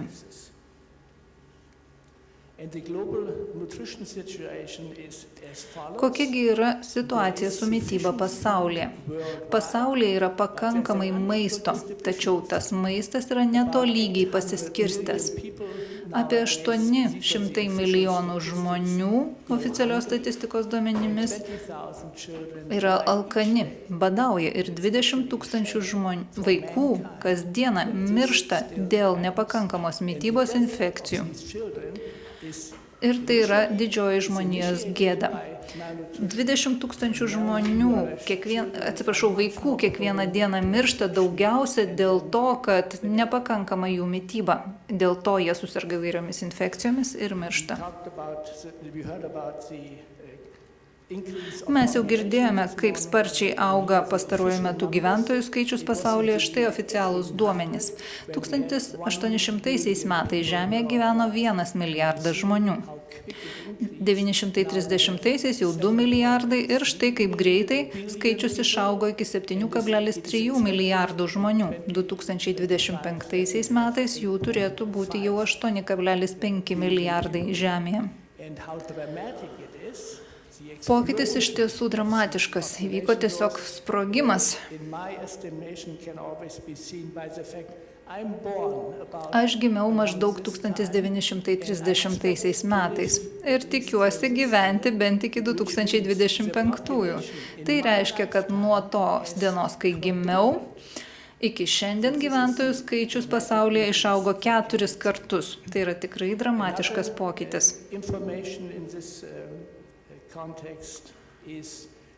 Dar šiek tiek informacijos šiame kontekste. Grūdinių kultūrų per metus surenkama maždaug 2,5 milijardai tonų užauginama. Šiandien pasaulyje gyvena 7,4 milijardai žmonių. Jei padalintume visiems tas 2,5 milijardo tonų, gautume po 1 kilogramą grūdų ar grūdinių kultūrų žmogui per dieną. Tai būtų maždaug 3000 kilokalorijų ir 90 gramų baltymų per dieną. Vien tik tai valgydami grūdinės kultūras galėtume pamaitinti visą šiandieninę žmoniją. Didžiai daliai mūsų 3000 kilokalorijų iš tiesų nereikia ir net 90 gramų baltymų per dieną nereikia. Mums užtenka 45 ar 60 gramų baltymų, 90 jau yra per daug. Kaip matote, turime galimybę pamaitinti visą pasaulį jau šiandien vien grūdinėmis kultūromis. Aišku, kad yra ir kitų maisto produktų, ne tik grūdinės. Mahatma Gandhi prieš daugelį metų yra pasakęs, pasaulyje yra pakankamai visko visų poreikiams patenkinti, tačiau tikrai neužtenka to, ką turime visų gobšumui patenkinti.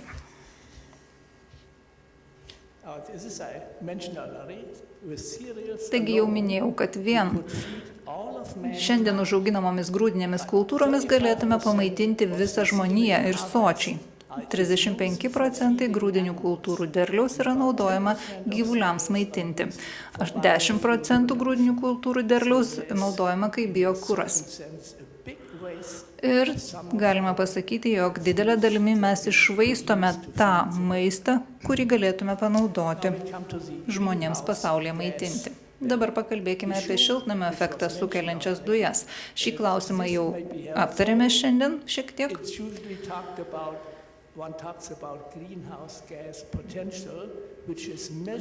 Kalbame apie šiltnamio efektą sukeliančių dujų poveikio, potencialų poveikį, skaičiuojant anglies dvideginio išmetalų ekvivalentu.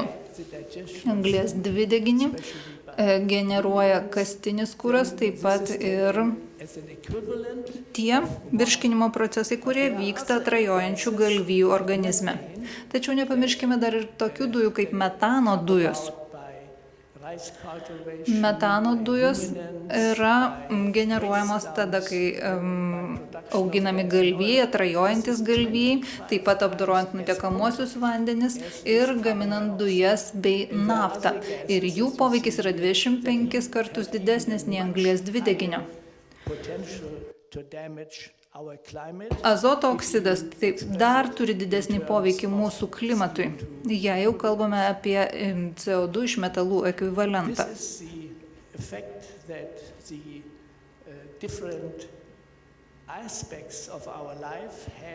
Štai matote, kokio poveikio mūsų gyvensenos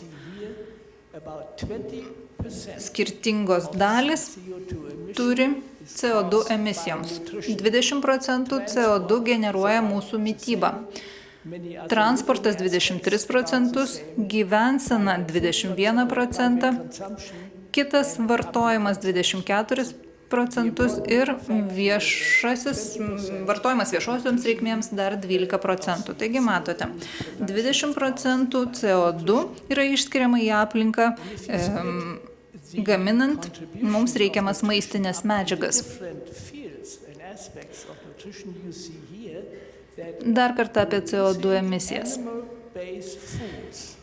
Gamindami gyvulinį maistą mes į aplinką išskiriame 44% visų CO2 iš metalų.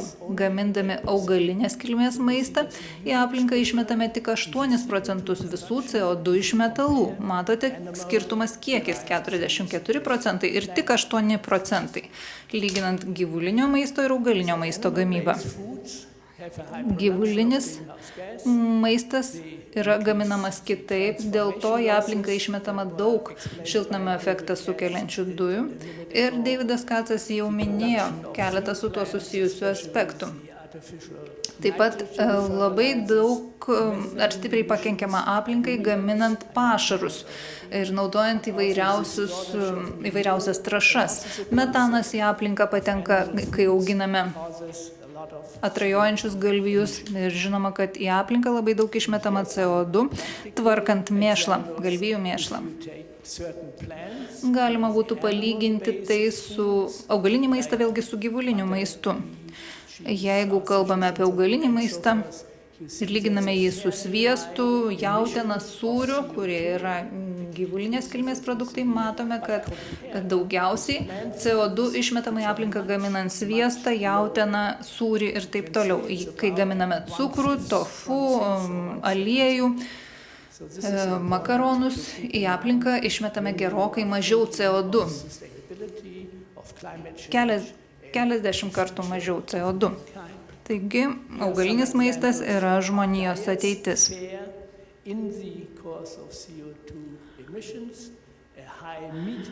Jeigu valgome daug mėsos, į aplinką išmetame labai daug CO2. Jeigu vartojame mažiau ir mažiau mėsos, į aplinką išmetamų CO2 išmetalų kiekis palaipsniui mažėja. Ir palyginkime mėsą vartojančius ir veganinus. Pamatysime, jog kelis kartus skiriasi į aplinką išmetamas CO2 kiekis priklausomai nuo to, ką valgome. Ir tai yra įrodyta moksliškai ir paskelbta mokslinėje literatūroje. Dar kartą palyginkime skirtingą mitybą. Jeigu valgome 140 gramų mėsos, 220 gramų bulvių, CO2 ekvivalentas yra maždaug 1100, jeigu valgome 400 gramų daržovių, 250 gramų bulvių, tuomet į aplinką išmetame tik 136 CO2 ekvivalentus. Ir tai yra didžiulis skirtumas. Manau, Lietuvoje žmonės irgi valgo daug bulvių ir daug daržovių. Ir skirtumas yra 8 kartai. Jeigu nevalgome mėsos, būtent 8 kartus sumažinome CO2 emisijas. Dabar apie sūrį ir tofu. Taigi lyginame gyvulinės kilmės sūrį su augalinės kilmės sūriu tofu. Matote, jog bet kokiu atveju gaminti gyvuliniam maistui reikia daugiau išteklių ir daugiau į aplinką išmetama CO2, gerokai daugiau. Štai čia matote skirtingus produktus palyginta. Lyginame pagal tai, kiek reikia litrų vandens 1 kilogramui kiekvieno iš šių produktų ar maistinės medžiagos gamybai. Pirmiausia, obuoliams 700 litrų ir galiausiai jautienai. Norint pagaminti 1 kilogramą jautienos, mums reikia 15 300 litrų vandens, kad galėtume pagaminti tik 1 kilogramą jautienos. Didžioji dalis to kiekio reikalinga būtent pašarams gaminti. Pašarams, kuriais mes šersime galviją.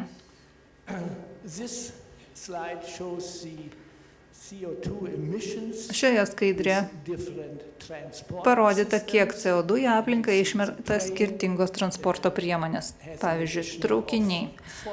Traukinių generuojamos emisijos prilygsta 40 CO2 ekvivalentų, sunkvežimių 135 CO2 ekvivalentams, upių laivams 34, jūrų laivams 9, o prasčiausiai pasirodė būtent lėktuvai. Taigi svarbu valgyti maistą, kuris nėra atvežtas lėktuvais. This is a comparison in terms of the kilometers that a car could drive, and the less Na, o štai čia matote, kilometers you have, the better is the CO2 emission. iš kaip toli yra atvežamas maistas, kurį mes valgome. Dažniausiai mėsos produktai, pieno produktai atvežami iš gerokai toliau. Ir žinoma, kad į aplinką tokiu būdu išmetama daugiau CO2. Taigi vegetariška dieta, veganiška dieta yra geriau nei mėsos dieta. Šiuo požiūriu. Daug kas priklauso ir nuo to, ar valgote ekologišką maistą, ar įprastų būdų užaugintą maistą. Šiandieną ekologiško ir įprastų būdų užauginto maisto CO2 emisijų skirtumai nėra tokie dideli, tačiau vis dėlto mes rekomenduotume ekologišką maistą. Ne tik dėl šios priežasties, ne tik dėl to, kad CO2 į aplinką išmetama mažiau, bet ir todėl, kad ekologiškas maistas yra auginamas naudojant mažiau pesticidų, mažiau įvairiausių antibiotikų, mažiau kenksmingų cheminių medžiagų, todėl visada yra geriau valgyti ekologišką maistą, o ne įprastų būdų užaugintą maistą.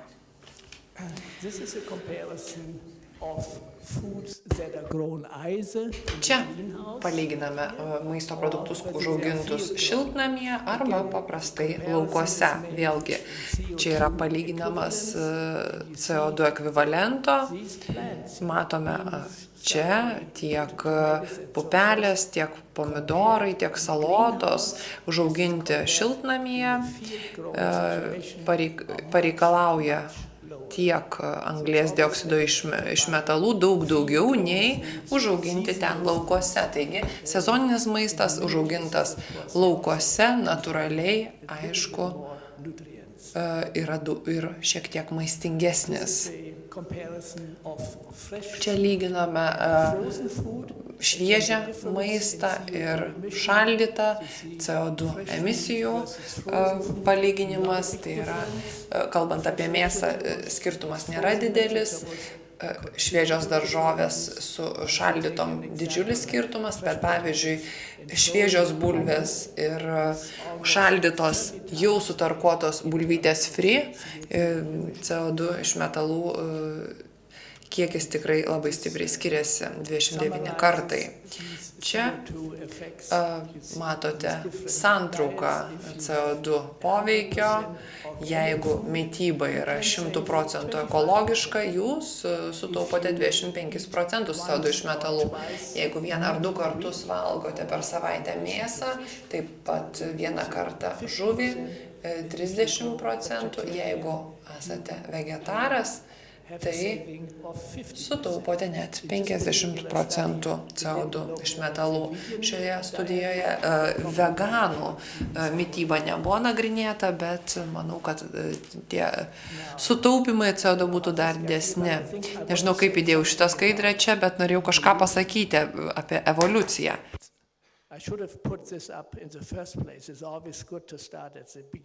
Taigi, pradėsiu gal nuo pradžių.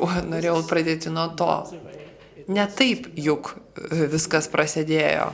Ne tą Ieva pasiūlė Adomui ir ne tą.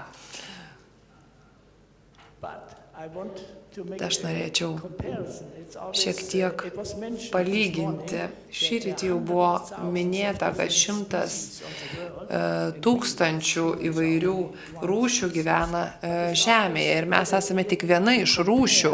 Labai gerai, man atrodo, yra palyginti mūsų maistą, kurį mes vartojame, taip pat ir mūsų genetiką bei artimiausią rūšį, tai yra didžiosios beždžionės arba šimpanzės, ir padaryti genetinę analizę šimpanzių ir žmonių, beveik 100% sutampa. Taigi, genetiškai šimpanzės yra labai panašios į žmogų. Na, maistas, kurį valgo, augalinis maistas, beveik visas maistas yra augalai. Galbūt jo žino kažką, ko mes nežinome, galbūt kažką ir elgiasi teisingai. Na, bet jeigu palyginsime senasias kultūras, matome, kad senosiuose kultūrose daugiausia žmonės maitinosi augalinės kilmės maistu, tiek buvo lyginta situacija Egipte, Kinijoje, Indijoje, Peru ir Meksikoje. Ir matote čia nuotraukos iš tų šalių. Ir rezultatai teigia, kad galbūt būtent gyvulinės kilmės maistas, būtent augalinės kilmės, maistas padarė mus kultūringai žmonėmis. Taigi, būtent žmogus tapo toks, koks jis yra, ir kadangi vėliau jis pradėjo jau valgyti mėsą. Ir būtent literatūroje yra taip teigiama. draugas mano, kuriam pasakiau tai, jis pasakė, kad jeigu iš tikrųjų smegenys yra didesnės dėl to, kad valgai tam tikrą maistą, kodėl pas liūtus smegenys yra tokios mažos. Man atrodo, klausimas yra tikrai gana pagrįstas. Na ir bet kokiu atveju augalinės kilmės maistas suvaidino labai svarbu vaidmenį formuojant ir evoliucijos metu vystantį žmogui. Kalbant apie rekomendacijas, reikėtų pasakyti, kad jos bus labai panašios į tas, kurias girdėjote. Visų pirma, pirmoji rekomendacija – valgykite augalinį maistą, valgykite augalus, kadangi ir CO2 emisijų jie išleidžia ir jų auginimas mažiau sunaudoja mažiau žemės išsivystysiuose šalyse. Taip pat ir tokiu atveju yra naudojamas virtualus vanduo. Maistas yra transformuojant neprarandamas, miškų kirtimui jie neprisideda.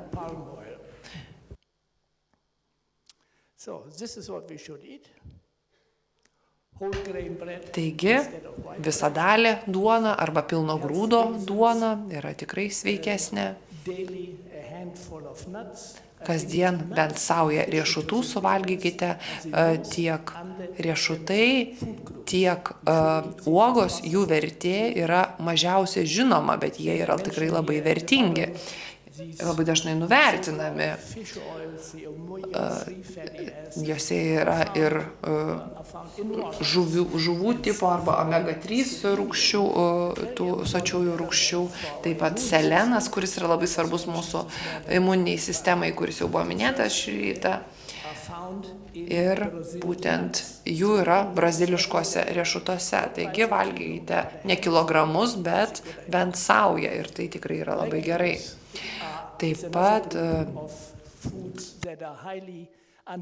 ankštiniai, kurie irgi yra dažnai nuvertinami, tai yra geriausias baltymų šaltinis ir dauguma ankštinių turi 10% daugiau netgi baltymų nei turi mėsa, kai kuriuose dvigubas kiekis yra baltymų nei mėsoje.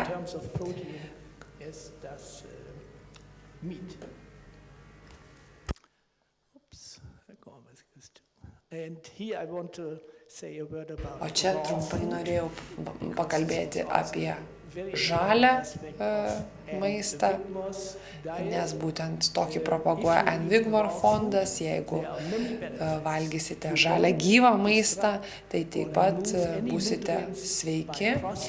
Tokiu atveju maistingųjų medžiagų kiekis bus toks, koks jis buvo. Perdirbimo metu jis nėra prarandamas, taip yra suintensyvinamas ir seilių gamyba, taip pat geriau yra kramtomas maistas, valomi dantis, taip pat gerinama virškinimas bei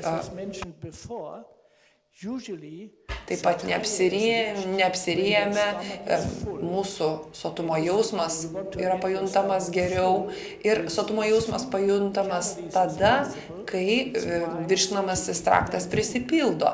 Jeigu norime jį pripildyti geriau, mes galime jį pripildyti augaliniu maistu, kadangi augaluose daugiausiai yra vandens, yra pripildomas skrandis, nesuvartojama per daug kalorijų ir jaučiamasi sočiu.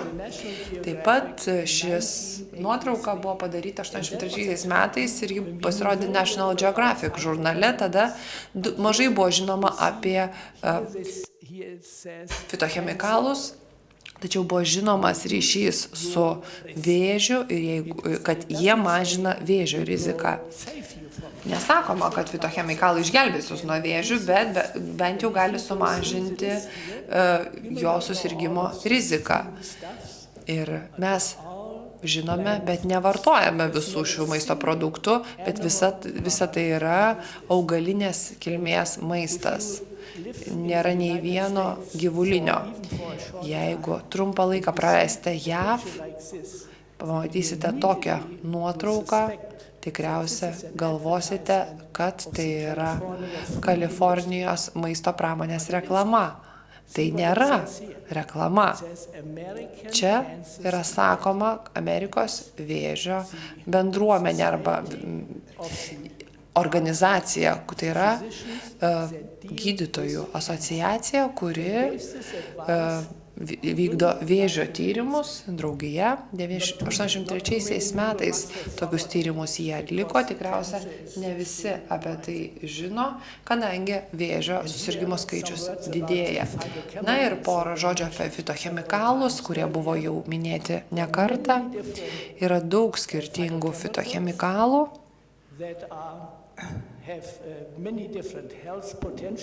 Ir jie yra daug naudingi skirtingomis savybėmis, tai yra antikancerogenai, taip pat antioksidantai ir turi kitų labai gerųjų savybių, taigi jų potencialas yra tikrai labai didelis.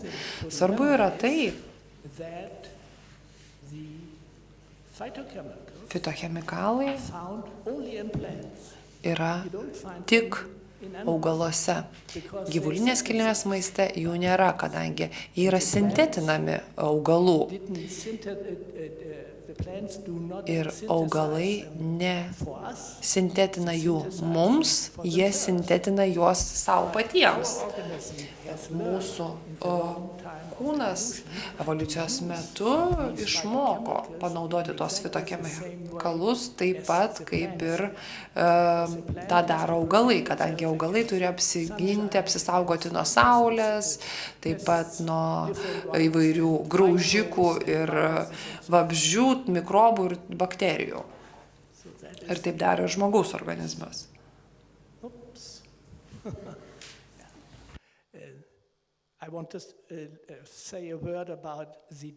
Na ir poro žodžių apie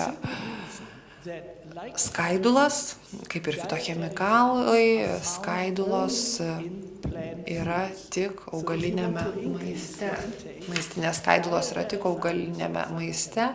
Jeigu norite pasiekti geresnio efekto, turite valgyti augalus, augalinės kilmės maistą. Tada papildysite organizmą tiek fitochemikalais, tiek maistinėmis skaidulomis. Na, čia yra molekulių mėginiai, kurie buvo tirti. O čia kaip veikia maistinės skaidulos, jos suriša bei pašalina toksinės medžiagas, padeda pajusti sotumo jausmą, taip pat reguliuoja ir cukraus kiekį organizme, taip pat padeda palaikyti sveiką mikroflorą mūsų organizme bei sumažina virškinimo laiką, taigi normalizuoja virškinimą, kitaip tariant.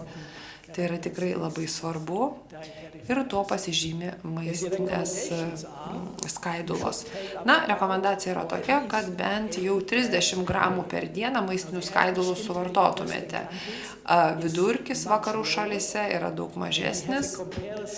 Buvo lyginama Afrikos mityba, afrikiečiai 100 gramų net suvartoja ir nemažai ligų, kurios egzistuoja vakarų šalyse, jų nėra Afrikos šalyse.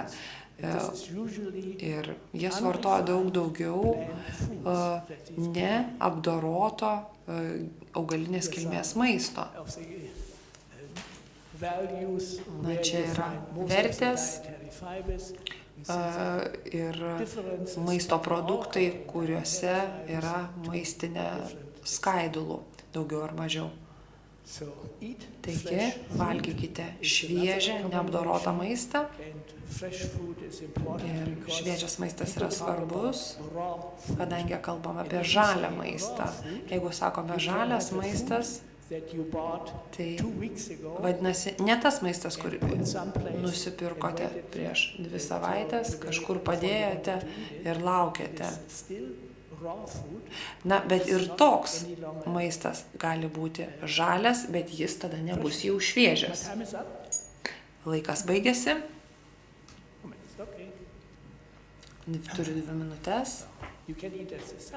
Galite valgyti salotas. And these are, by the way, are not salads. Tai nėra salotos. Atsiprašau, bet tikrai tai ne salotos. And this is not fresh food. Ir tai nėra šviežias maistas, nors ką tik, aišku, tas alus buvo pripildytas. Ir maisto perdirbimas, dar vienas pavyzdys, jeigu kalbame apie obuolį, nulupame jo odelę, daugiausia kvarcetino, kvercetino, atsiprašau, yra būtent ten, o minkštime yra labai mažai, tas pats ir kitose vaisiuose. Matote, būtent odelėje vaisiaus yra daugiausia kvercetino, kuris padeda užkirsti kelią vėžiui. Taigi,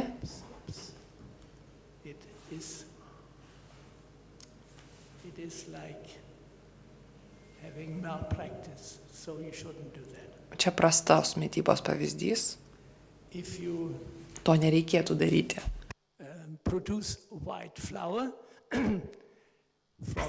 Taigi, lupti obuolio nereikėtų. Matote visą dalebę maiste. Yra daug vitaminų, mineralų. Jeigu jo nevartojame, apdorotame maiste, net 90% yra mažiau visų tų gerųjų medžiagų.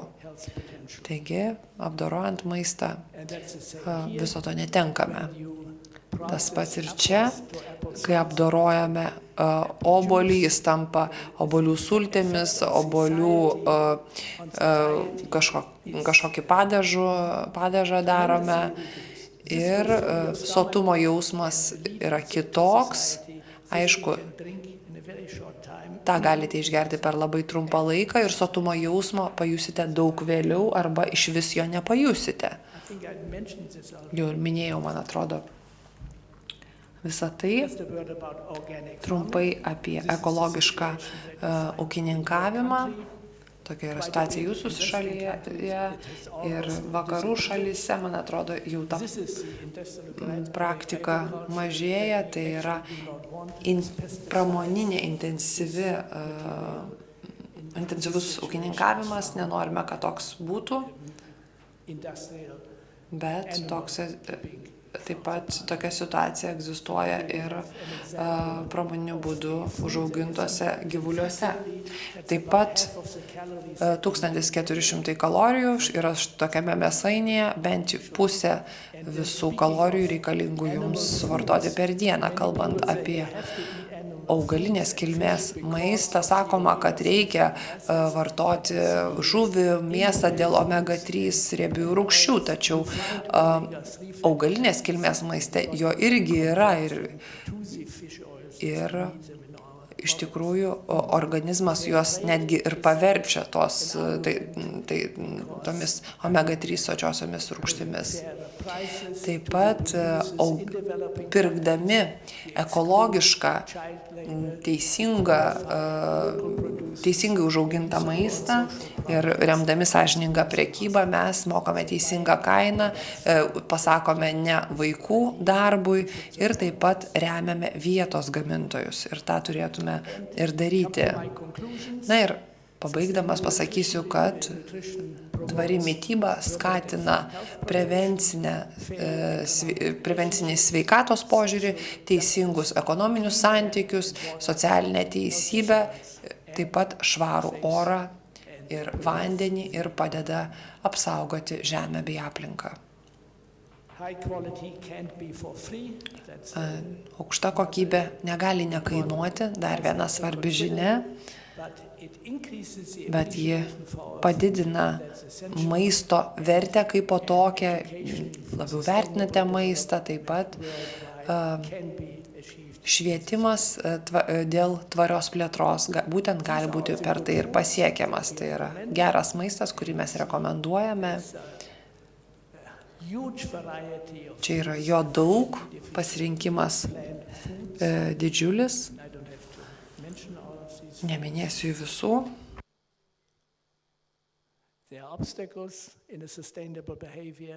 Taigi, tvarus elgesys Tai yra, nors didesnė kaina, bet ji yra pateisinama, kartais, aišku, jo trūksta informacijos, kodėl mes nesielgiame tinkamai, aišku, ekonominės politinės sąlygos gali tapti kliūtimi, kodėl taip nesielgiame, bei tradicinė mitybos įpročiai, jos yra sunku pakeisti. Taigi, pabaigdamas pasakysiu, kad augalinės kilmės maistas, ekologiškas, neapdorotas, šviežias ir vietoje išaugintas yra būtent ta kryptis, kurią turėtume eiti. Taigi norėčiau paskatinti jūs būtent tą ir daryti ir pradėti jau šiandien. Nesakykite, pradėsiu rytoj. Taigi galvokite pasaulio lygiu, toks buvo tvarios plėtros ir mitybos moto, bet veikite vietos lygiu. Ir man atrodo, tas moto ir yra vis dar labai svarbus ir šiandien. Dėkoju už dėmesį, dėkoju. Dėkoju, kad atvykote, pasidalinote savo mintimis. O dabar bus mūsų didžioji pertrauka ir mes susirenkam lygiai 1 valandą. Gerai? Jeigu jūs norėsite išeiti į lauką, pasimkit, prašau, gyvo maisto programos lapelį ir tai bus jūsų bilietas įėjimo atgal. Toliau palaikykit mūsų mažus rėmėjus, kurie čia parduoda daugumoje gerą ekologišką maistą ir galbūt susilaikykit nuo kažkokių įmų kavinė, iki to, kas čia yra, o tiesiog pasistengim kaip nors čia vietoj išgyventi kokteiliais ir su mažiau kalorijų. Ačiū labai, iki pasimatymo, lygiai 1 valandą mes pradėsim.